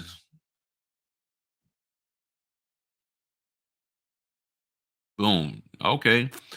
Did that dual signing, and my goal is to get my first 30 by the end of the year. 30 signings. You trying to get 30 signings done by the end of the year, or 30 like total, or 30 in 1 month. You got to set a goal. Set a goal. My initial goal was to try to do 15 closings a month. 15 closings a month. That's what I was trying to do. Then once I got that, I moved the goalpost, and then I moved the goalpost again and again. And now my thing is 60. So like last month, I think I did 59. I just fell one short of 60, but I'm okay with that because I was trying. See, the question is, what are you trying to accomplish? What are you trying to move toward? Are you trying to move toward anything substantial? Or are you just out here saying, hey, I'm just making some money? And then the crazy part is, I guarantee you, a lot of these people who are switching over to this notary trainer and influencer and notary guru and mentor, they really don't have any goals, or they don't have what it takes. And I'm just being honest, they don't have what it takes to accomplish their goals by being just being a notary and doing loan closings. That they like, oh no, I gotta switch over to do something else. I mean, man, what are your goals? That's the question. What are your goals? And that's what I started off when I first came on YouTube. Like, what is your goal? What are you trying to accomplish? You know that song, I think Diana Ross said, do you know where you're going to? Do you know the things that life is showing you? Yeah, where are you trying to go with this? But at the same time, everybody's trying to interfere and dictate where you go. So you don't know where you're going, but everybody's trying to tell you where they want you to go. So now you're confused because you're trying to go where they told you to go, but it's not really where you want to go because you never really defined where you wanted to go in the first place. So in the end, you're just not going anywhere. And that's why so many notaries are stuck. And then when you're not going anywhere and you're sitting there spinning your wheels, you get desperate and you just start doing whatever. You get desperate and just start doing any and everything. And then you start acting like a bull in a china shop and just tearing up stuff.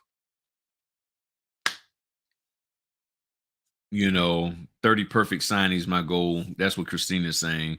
So I don't see. Yeah, he set his goal. My goal is to mark it off my butt, but I will be okay, cool. February. It's blocking. Yeah, set a business plan to what you plan on doing for what you want to do. You must do your profession in the same ethics as your life, right? And if people don't have ethics within their life, that's going to carry over in your business. And that's again where ET, Q, and others talk about getting your mindset changed, changing your mindset, renewing your mindset, getting stuff straight. Because if you don't have the right mindset and the opportunities come in, you're going to miss them or you're going to mess them up. Eminem, miss them or mess them up. That's what you're going to do if your goals aren't set right. You don't have the right mindset. You don't recognize opportunities. But stop letting the responsibility of your success be in the hands of others. Allow others to aid you and to assist you. Yes, to coach you and to mentor you toward being successful, but don't let it be all based on them, that because they are successful, now you're successful. I'm only being successful because I'm just doing what they say. But if you stop doing what they said, can you figure it out on your own? Are you willing to try to figure it out on your own? And that's all I've done, and that's pretty much what a lot of them have done. So I'm and that's the whole point of what I'm out here doing. And again, I know for many of you, it's like, man, you're saying the same thing over and over again.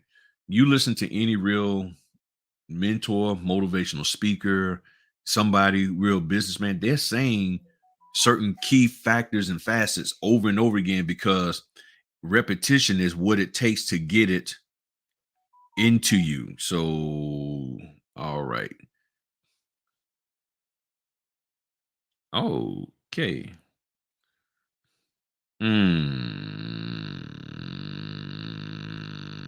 Man, it's for 110, but it's tomorrow evening at 6:30 in Hampton, and I gotta look at my calendar. Because there's some stuff that I need to do tomorrow evening, and if I go do that, that's gonna put me behind. So I'm not gonna be able to take that one. And see, that's what I'm saying. So like this is 110. It's in Hampton. The issue is I got other things that I really need to do. And if I take it, it's going to really put me behind. Um, so no, I can't do this one. I can't do this one. I want to, but I can't. Because I really need to stay on point. And this is goals and setting. I'm not worried about missing out on 110 and all of that because I know I'll get that later on because I'm out here doing the work and everything. Okay, cool. And all of that. So, all right, cool. Bet. But do anybody have any questions? Anybody want to hop on the live? Got something to say? Because I'm always hopping in everybody else live. Nobody want to hop on mine. Well, we know Caprinis will. So Caprinis, you're banned for hopping on today and stuff. But I just want to make sure that people that if I want to give y'all a safe space to ask questions, to learn. It's nothing wrong with just sitting back and just waiting passively to get some kind of piece of information. But you got to be active in your business. You got to be active in your success. And if you're just sitting back waiting for somebody to finally say that one piece of information that's going to pop it for you, just go ahead on and ask for it. Say, hey, I want to know this. Can I do this? Can I not do that? Is it okay for this? Hey, here's an idea that I had. Trust me, you know what? Now there are times where there's certain things that you have to keep to your close to your chest, like some of the stuff that I got coming up for next year, and only because I haven't gotten all my legal entity stuff set up yet. Last night I just paid my attorney, my patent attorney, money to go start doing the patent searches and all of that for copywriting and everything. Make sure that all that stuff is straight. So I got that going right now. So I got that going. Then I got to set up my business entity. So there's certain things I can't say about what I'm planning on doing just yet. Hold on one second. Hold on. This might be the hold on.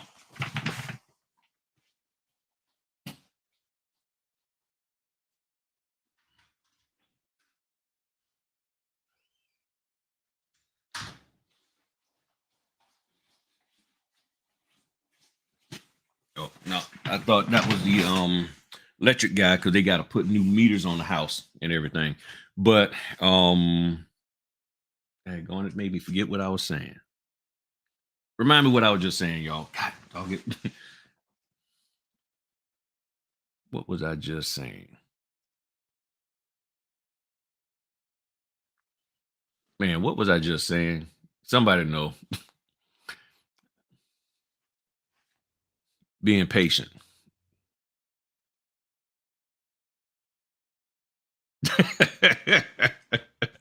Man, why you teasing me like that? Why you teasing me like that, man?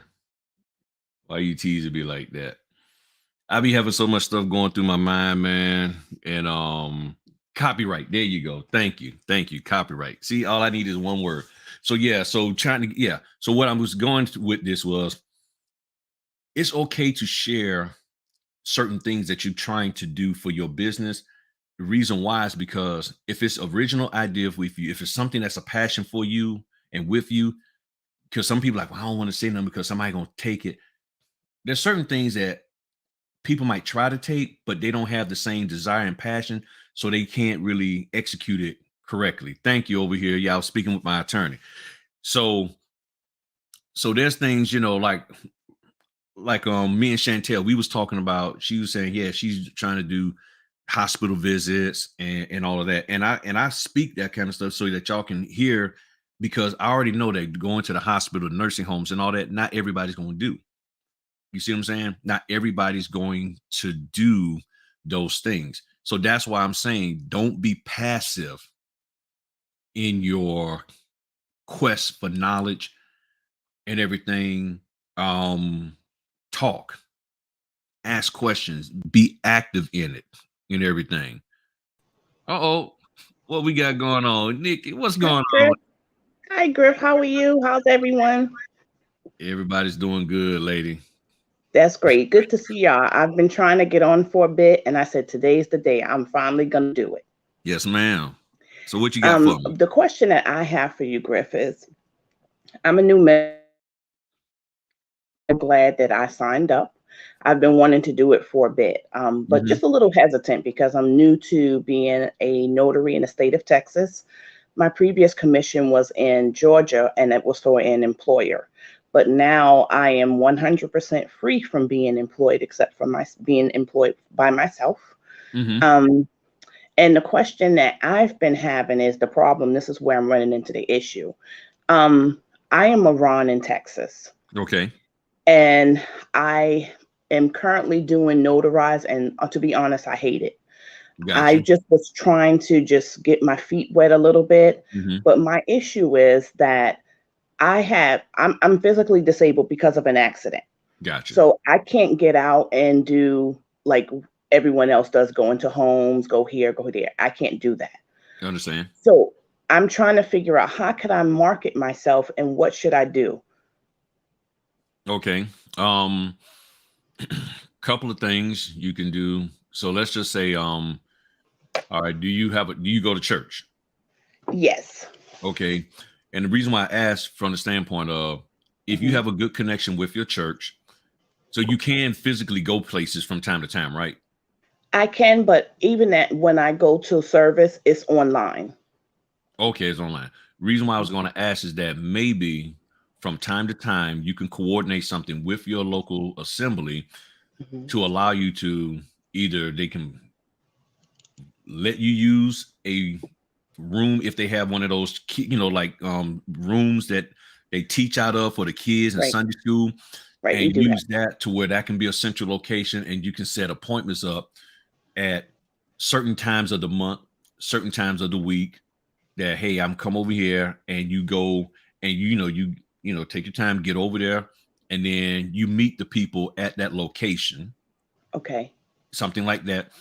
Double check your library, and you may, if it's not too expensive or if they don't mind you doing it for have you do it for free, you can reserve a room and say from 2 to 5 or 2 to 6 or whatever, I'm going to be in this location at such and such a library, and you can come and meet me there, and they can okay, do the closings.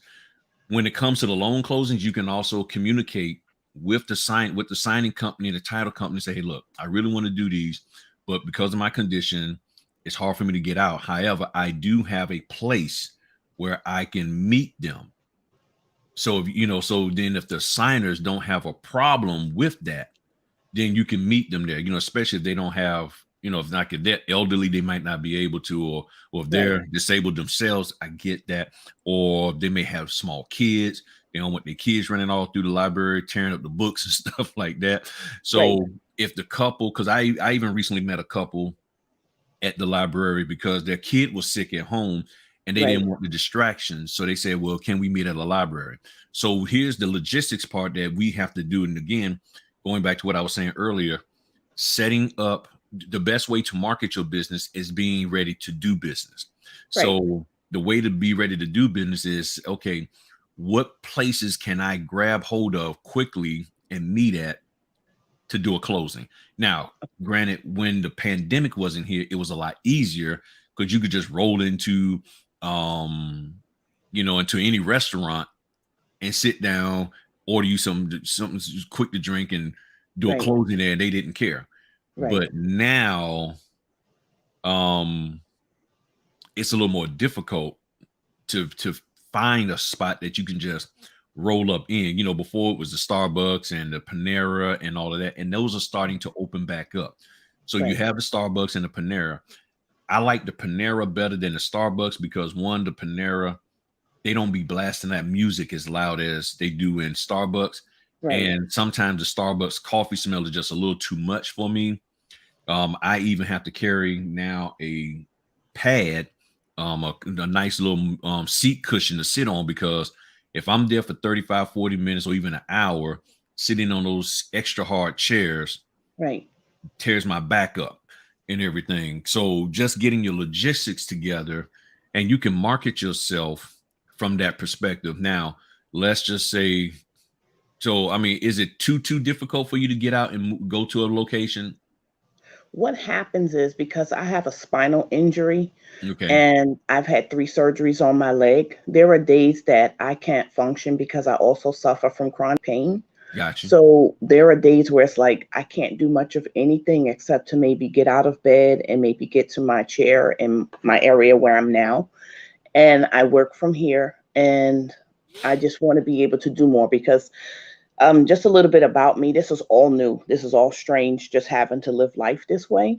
But previously, my background is in HR operations management, and I have nearly 20 years of that under my belt. So I've been trying to do consulting and everything as well, and add in notarizations also, because I've done all sorts of notarizations, from lien waivers to power of attorneys with different companies, affidavits of all different types. But my thing is, I just feel that my skill and my abilities are being wasted with notarized $5 per notarization and then $1 extra for a stamp. It's like I'm chasing my tail all day.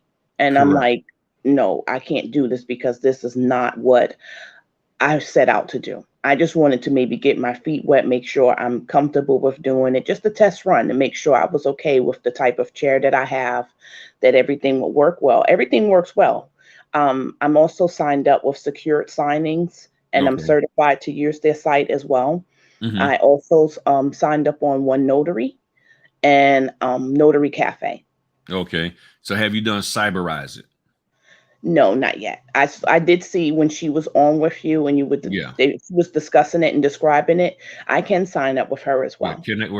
Now, here's the other side. Now, a lot of people don't like Doc Verify.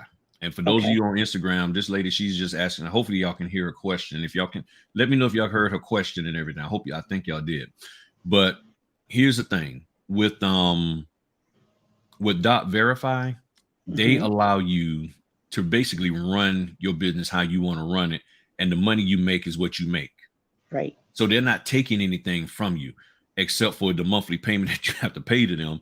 Now, that's amazing you mentioned that. I did, after you mentioned that you used Doc Verify a couple of months ago, I did contact Doc Verify, and the agent, I don't know if it was something wrong and she just had a bad day or something, but she was just like, oh, since it's only you, we don't allow singular people to sign up for Doc Verify. You can. It's under the enterprise. Okay. It's under the enterprise part that you do. It's under the enterprise. You can sign up with them. You have to get on their enterprise because hold on.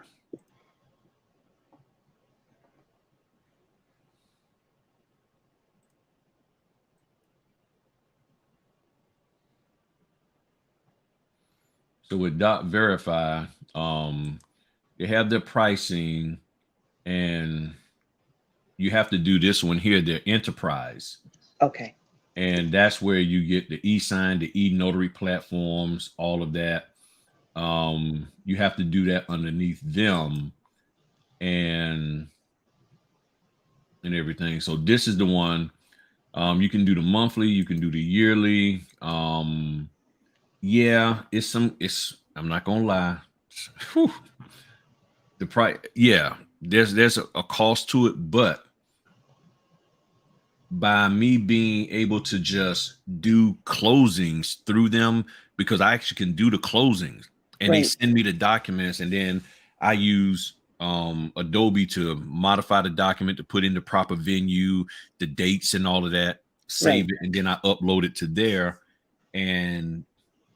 and I caught them before they went up to 65. So I pay monthly 50 right now.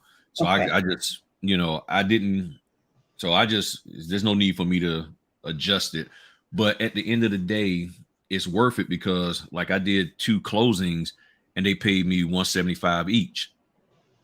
So that more than covered it. Right. So, and then all the other closings that I've been doing and other, like I did one where I just got paid $25, but it was a lady. She was up in the Richmond area and she needed one document signed. There's a real estate agent that knows me, and I hopped on with them, got it done. So that's $25.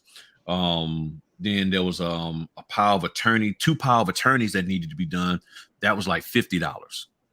You see what I'm saying?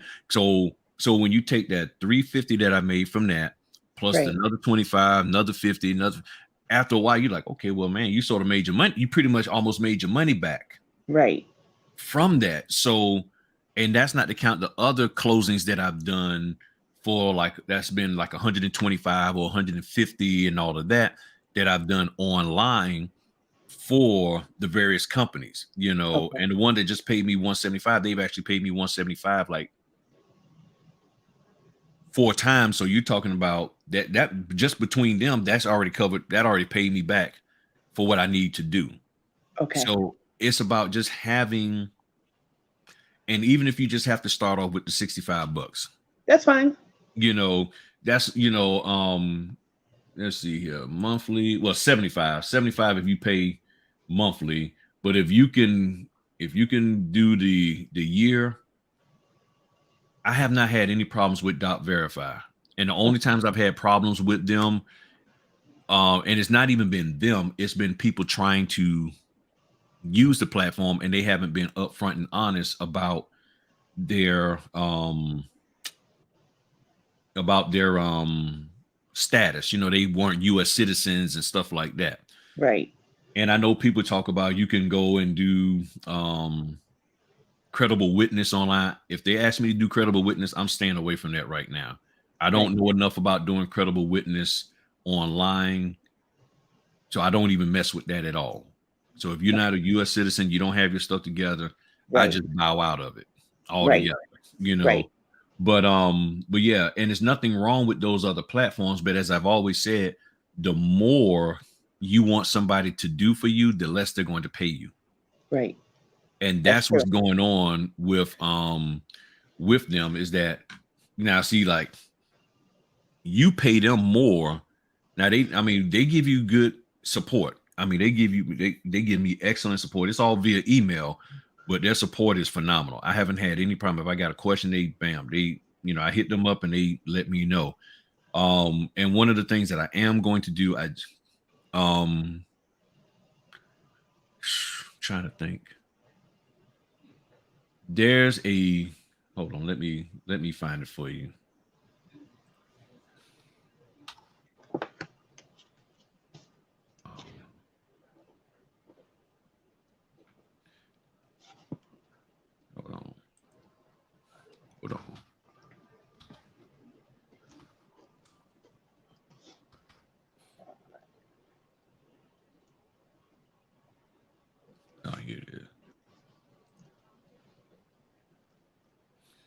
So on .verify, there's this video here called .verify ID verification tutorial. That is when I do a signing with .verify, I always send the signers that video. Okay. I send them that video so that they can understand what the process is on how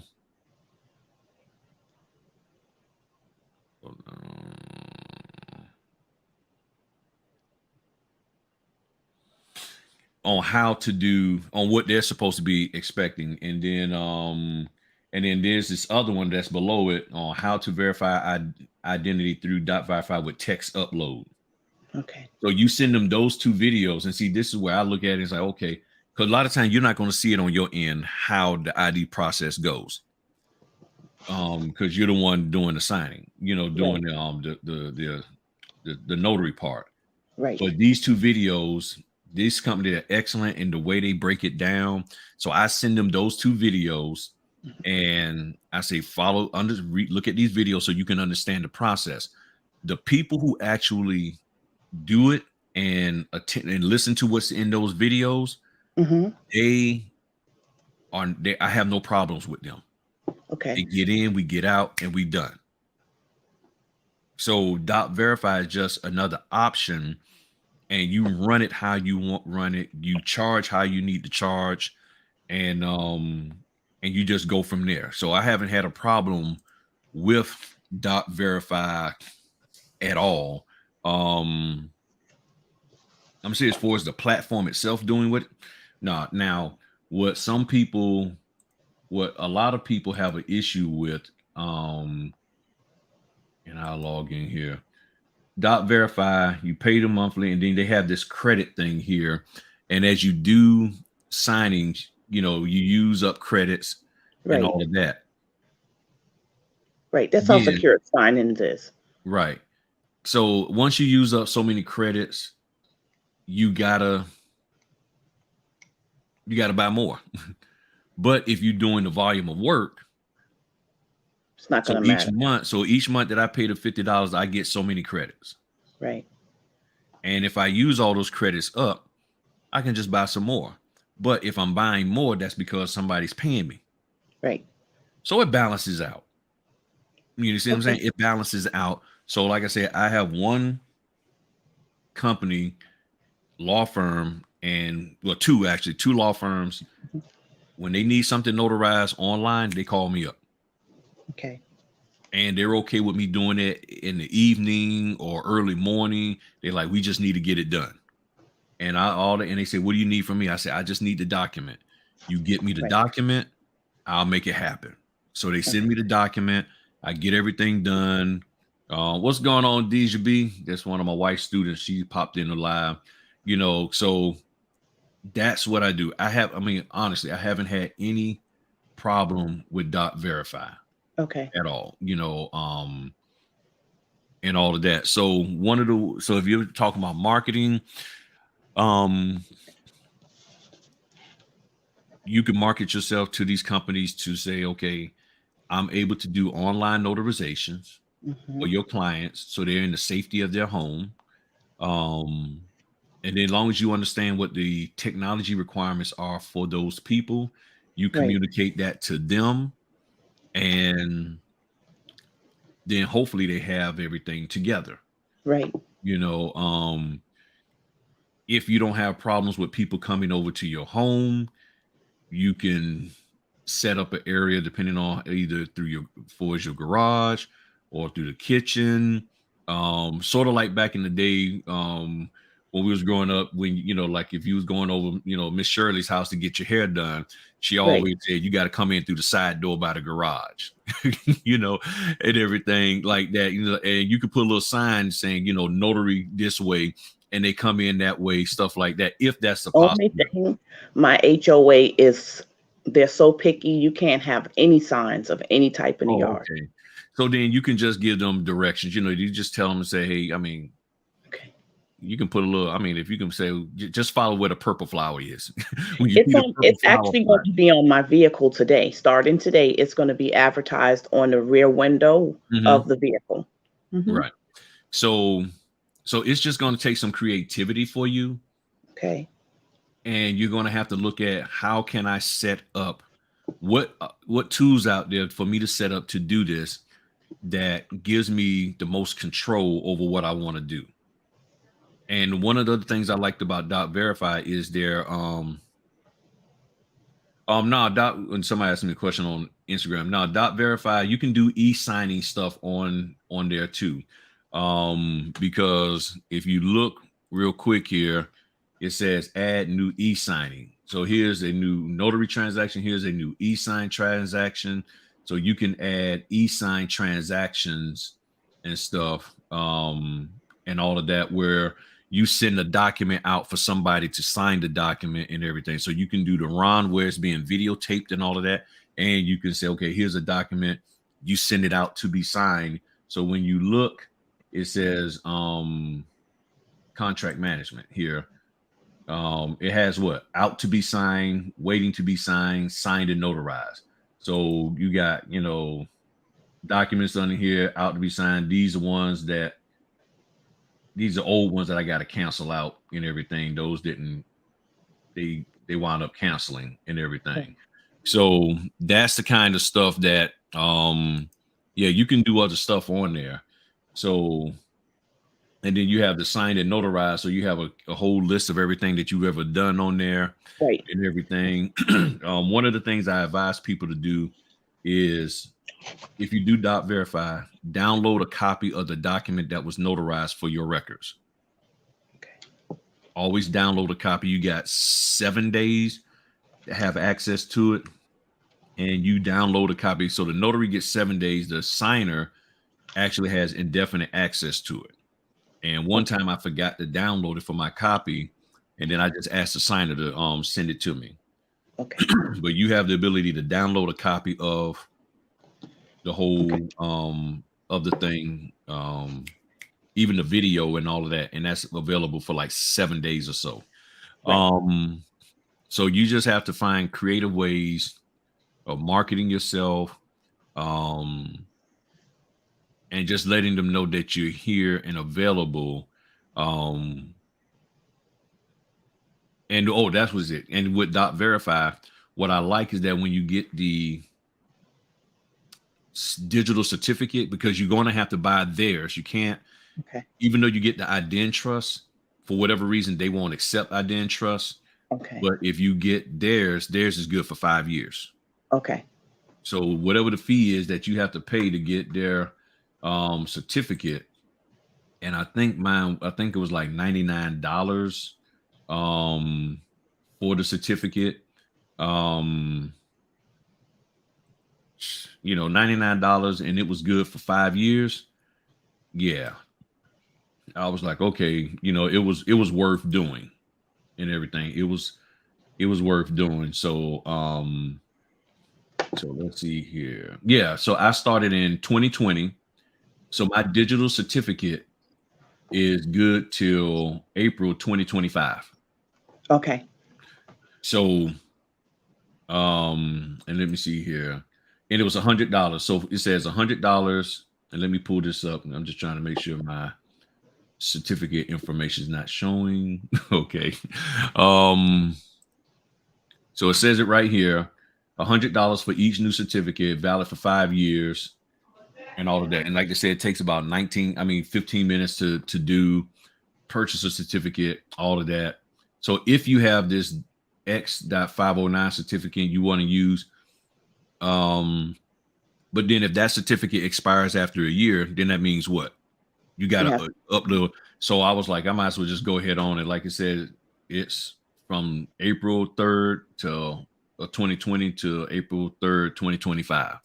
Right. So it's fine. right. So you can't beat that. $100 Right. for 5 years, you'll make your money back. You if you're gonna do this thing, you'll make your money back.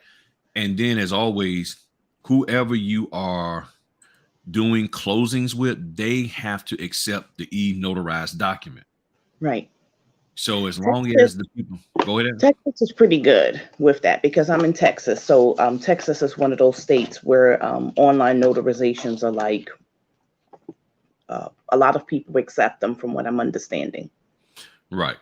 And as long as you connect with companies and you find out the companies that don't have a problem doing it and that's looking for that, and then all you have to do is just basically let them know that you're available and that you're using, state approved software that Right, record this, that's going to be video recorded, all of that. And then do your pricing accordingly. Um what's a fair price? It all depends on your market. you know what you got a fairly good idea, and then you charge. I mean, because it's very convenient. And I know some people may say, well, why are you charging that amount? Because I mean, you ain't printing anything. But there's the convenience of, right, I'm getting this done for you. And right. here's the thing, you really got to get it done right the first time. Hmm. And I have had times where I lost focus and I ended up having to redo a notarization, because once you hit that thing of done, Right. it It's says no it's going done, back. and you can't edit nothing. You can't add no stamp to it or nothing. It's done. So I've had, and there was one time I missed the notarization. I had to call the guy, yo, man, I need you to hop back on. Right, right. And then went back through everything again. Okay. So that's the thing, you have to with this, you really have to be on point. It's not like a face-to-face signing where, oh, hey, Earl, come back. I forgot to stamp that. Right, right. I You did hear know, you previously mention that about Doc Verify. That was the one drawback, that once you right. close, there's no going back. Right. And that's supposed to be for all of them. So for Okay. any of them, that would be the where once you hit that button, that's why I sit there and I take my time. I don't breeze through and rush through Right. my eye, because sometimes our eyes can lie to us. And we think we're That's true. seeing something. Oh, I think I notarized that when I didn't. Right. So I make sure I'm like, okay. And I mean, I sit there and I have small talk with them, and I Right. would check that bad boy like 3 times. And then now here's the worst part. Before you even upload it, you want to make sure everything is straight. Right. I And do one that on time, Notarize now. Like if mhm, there's a large document that comes through, I go down the document, making sure I'm notating which pages need to be signed and dated. And then mhm, I go backward. And that way, if I'm missing something going forward, I can see it going backward. Then after everything is signed, I go down again and then I go backward the last and final time to ensure mhm, that everything is caught. That way, if I missed anything or I ask the signer, are you familiar with this document? Are there any other pages that need to be signed? mhm. And we just, have a conversation. And then with this here, um, I will also, like, since I'm editing the document, I'm making sure I add the dates in there. I'm adding my commission information in there, my printed name, Right. all of that. Because like one time I typed in my commission expiration wrong All right. and I didn't catch it, so I had to manually change it in there because I just put some bunch of X's over it and then typed in 2022. Right. But what you don't want is like if you mess around and don't put the right venue. So Right. I'll change the venue to Virginia Beach, Virginia, Right. and make sure I put their dates in there. Make sure I put their name, because sometimes I will go ahead on and do that. If there's this area where their name's supposed to be printed, I just go ahead on and type it all in, get all of that set up, Right. so that once they get on there, boom. Now, here's the other thing about Dot Verify, and I didn't know that until I was doing a closing. I get to see all 45 pages or 100 pages or 10 pages. They only see the pages that have their thing that they're supposed to sign. Oh, okay. So now what I do is I ask them, have you seen the documents? I ask them up front, have you seen the documents? And and if you are, and if they have not, then I say reach out to them to get the copy. So when I'm calling to set up, I will tell them, I will ask them, say, hey, make sure you get a copy of the documents so you can review everything before we sign, which will make things go a lot smoother. Right. Right. Because I did have a signer on Notarize about 2 weeks ago, and he was coming in to have his divorce papers notarized. And as I was going through everything, I was asking him questions about the document, and he stopped. And I said, "Is there something wrong?" And he says, "Yes. Would you be able to change this here?" I said, "No, sir." I said, "This is a legal document. I'm not allowed to change it. If there's something that you don't agree with this document, we will stop the session here, because I'm not going to notarize it because I don't feel comfortable, because you're not comfortable. You need to speak with your attorney.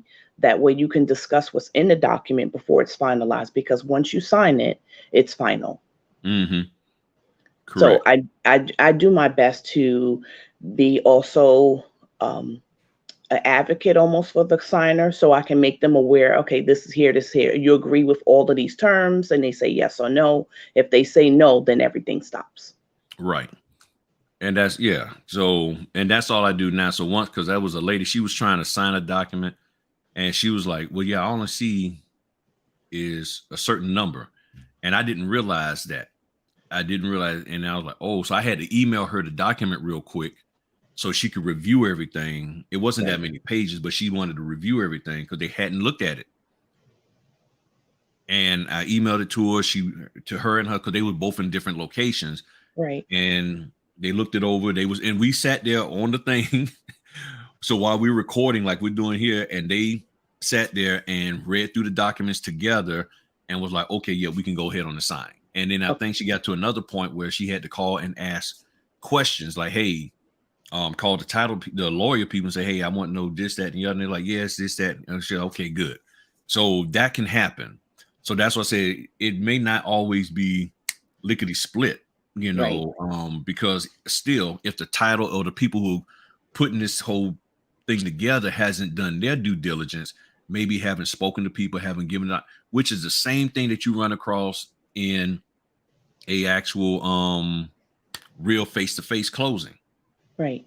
That you get there and you find out, well, no, we ain't seen nothing. You get online, we ain't seen nothing. So it happens over. So what has to happen? You just have to be ready to rock and roll. Right. And I had to learn real quick, like, okay, boom, you know, and all of that kind of stuff. So yeah, dot verify is good. I haven't had any problems with it. I think they are approved for all 50 states. Okay. Um, you might not see a whole lot of advertising. Now, I do know, and I've had this happen a few times, that somebody, they can hop on dot verify and request a notary in your area, and you might get a notification. Okay. And my very, very, very first notarization that I did on dot verify, that's how I came in. Oh, Somebody great. had a document that they had to put together for Facebook. She was applying, no, they was doing some kind of marketing gig for Facebook. And she said, "We just need this document notarized." Right. So she had to write out a statement to Facebook about something. And she sent me the document. I got it prepped. And then boom, we did it. And a matter of fact, for hers, I had to add an all-purpose acknowledgement because she Okay. didn't have one, because it was like a typed letter that she had to do. So I just added an all-purpose acknowledgement. And she told me the title, what type of document was. I put all of that, Right. notarized it. Friend of mine in California, she needed a vital record notarized Right. for her to get her birth certificate so she can get her new driver's license. Right. And of course, and then all the note, and then here's the thing. See, because me and her personally know each other, I was able to do it. She couldn't go to UPS or anybody because all of her Right. ID expired. So she was asking me how to go about doing it. I said, "Well, just send me the docs. We'll hop on, boom, boom, boom." And it was Right. done. You see? Right. So that's the beauty of this, Right. and then if you know the people, that just makes the process even easier. If Right. you The know them. KDAs don't have to Right. be done because you're going to surpass it. Right. Correct. Okay. And all of I that. thank you so much for your help. I mean, just any tidbit at this point is really helpful to me, because it's Mhm. just trying to now get on track, doing something new in a different capacity. So I'm just trying my best to just be as effective as I can and as diligent as I can as well, and knowledgeable about the laws of Texas. So I'm just still learning, but Notarize, I've been on for now 2 months, and I've been maintaining a 4.99 Mm-hmm. percentage rate. But I'm just like getting frustrated now. I'm like, no, I can't remain doing this because it's wasting my time chasing my tail all day to try to make money. Yeah. All right. Well, thanks. Well, I'm gonna bounce off of here, everybody. Thank And go knock you. out some house inspections and everything. Thanks to y'all over there on the gram. Y'all have a good one. Catch y'all later Well, on the thank you, gram. girl. Be safe, okay? Sounds good. No problem. Thanks. And everybody over here on YouTube. Appreciate y'all as always. I know I was only expecting to be on here 30 minutes. I ain't gonna lie. Next thing I know, here we are 2 hours. But as always, we try to make it good. And I appreciate all the comments and everything. I'm glad my man Oswald from New York was able to hop in. Caprentice as always. Tom, he hopped on. The man, Horner Williams, he hopped in. TXB, Christina. I appreciate everybody. Chantel, everybody. I really appreciate y'all for hopping in, liking and sharing and all of that. And I know sometimes I sound, I'm repeating myself. I get it. I get it. I get it. But these folk out here, they ain't stopping trying to hurt y'all up. They doing everything they can to get every dime they can out of y'all. I know, Mary, 30 minutes. Yeah. um, they're trying to get every dime they can out of y'all. And I'm not opposed to people making money. I'm just opposed to people taking advantage of folk. What good does it do you to get, for them to get money from you, but you can't make any money after being with them? If you can't make any money and go forward to make money after you have spent time and money with them, that's a problem. No different than in college. You spend money in college and then you can't go get a job. That's a problem. So they're supposed to be educating you and instructing you and helping you to move forward to where you can make money. But everything that they actually have, they've inserted into your life and poured into you is keeping you from making money. That's the part that I'm having a problem with. That is the problem that I really, really have a problem with, is that people aren't able to go make money after spending time with folk. That's a problem. And that's the part that needs to get corrected. So I'm trying to do everything I can to ensure that you can make the money after you spend some kind of time with me. That you encourage, that you have a different focus, that you have something positive that said that has been poured into you, been shared with you, that says, I can go do this. And I know it's working because so many of you have contacted me and told me, hey, look, man, after listening to you, after taking this, I'm making the money. And I'm happy. I'm happy that you're making the money. I'll be honest, I'm not the type of person that will ever be happy if what I'm saying isn't helping you to make money. Now, if you just are being lazy and unproductive and unmotivated to go out there and make the money, that's a different thing. Okay. So if what they're saying is correct and you just not executing it, that's a different thing. But if what they've told you, you realize it's unexecutable, like in programming code, you hitting a button, is the code unexecutable. The coding doesn't make sense. We can't execute this code to, you hit the button on your computer and it won't turn on. Something's not right.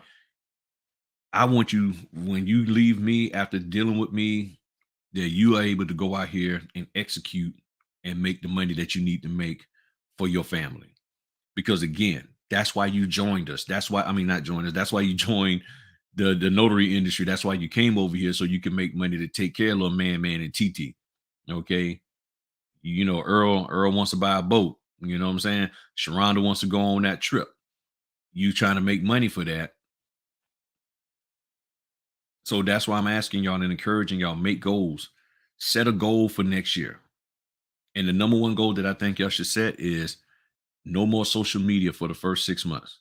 Any that's toxic, not even just to peek in and see. You don't even need to peek in and see what's going on, because you might see something that you don't want to see. You need to just go ahead on and just Remove yourself from that. Go cold turkey and focus on you and your business for the first 6 months of 2022 and see what happens.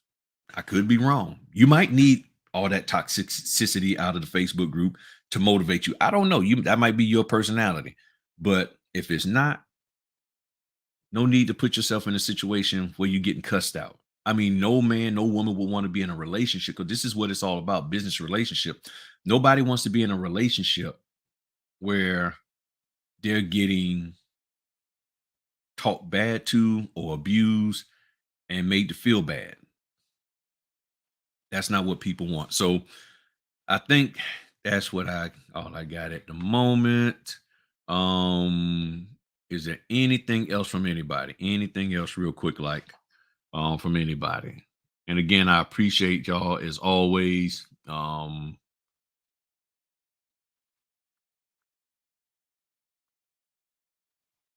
da, da, da. Oh man, she's doing a live. I gotta catch up. All right, I think everybody's good. Just want to make sure. So stop that.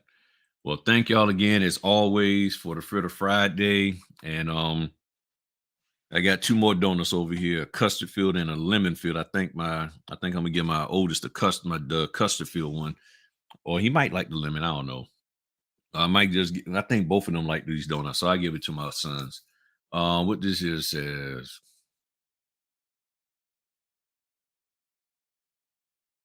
Yeah, my man said don't even know the last time he even gone to the Facebook groups and stuff. Yeah.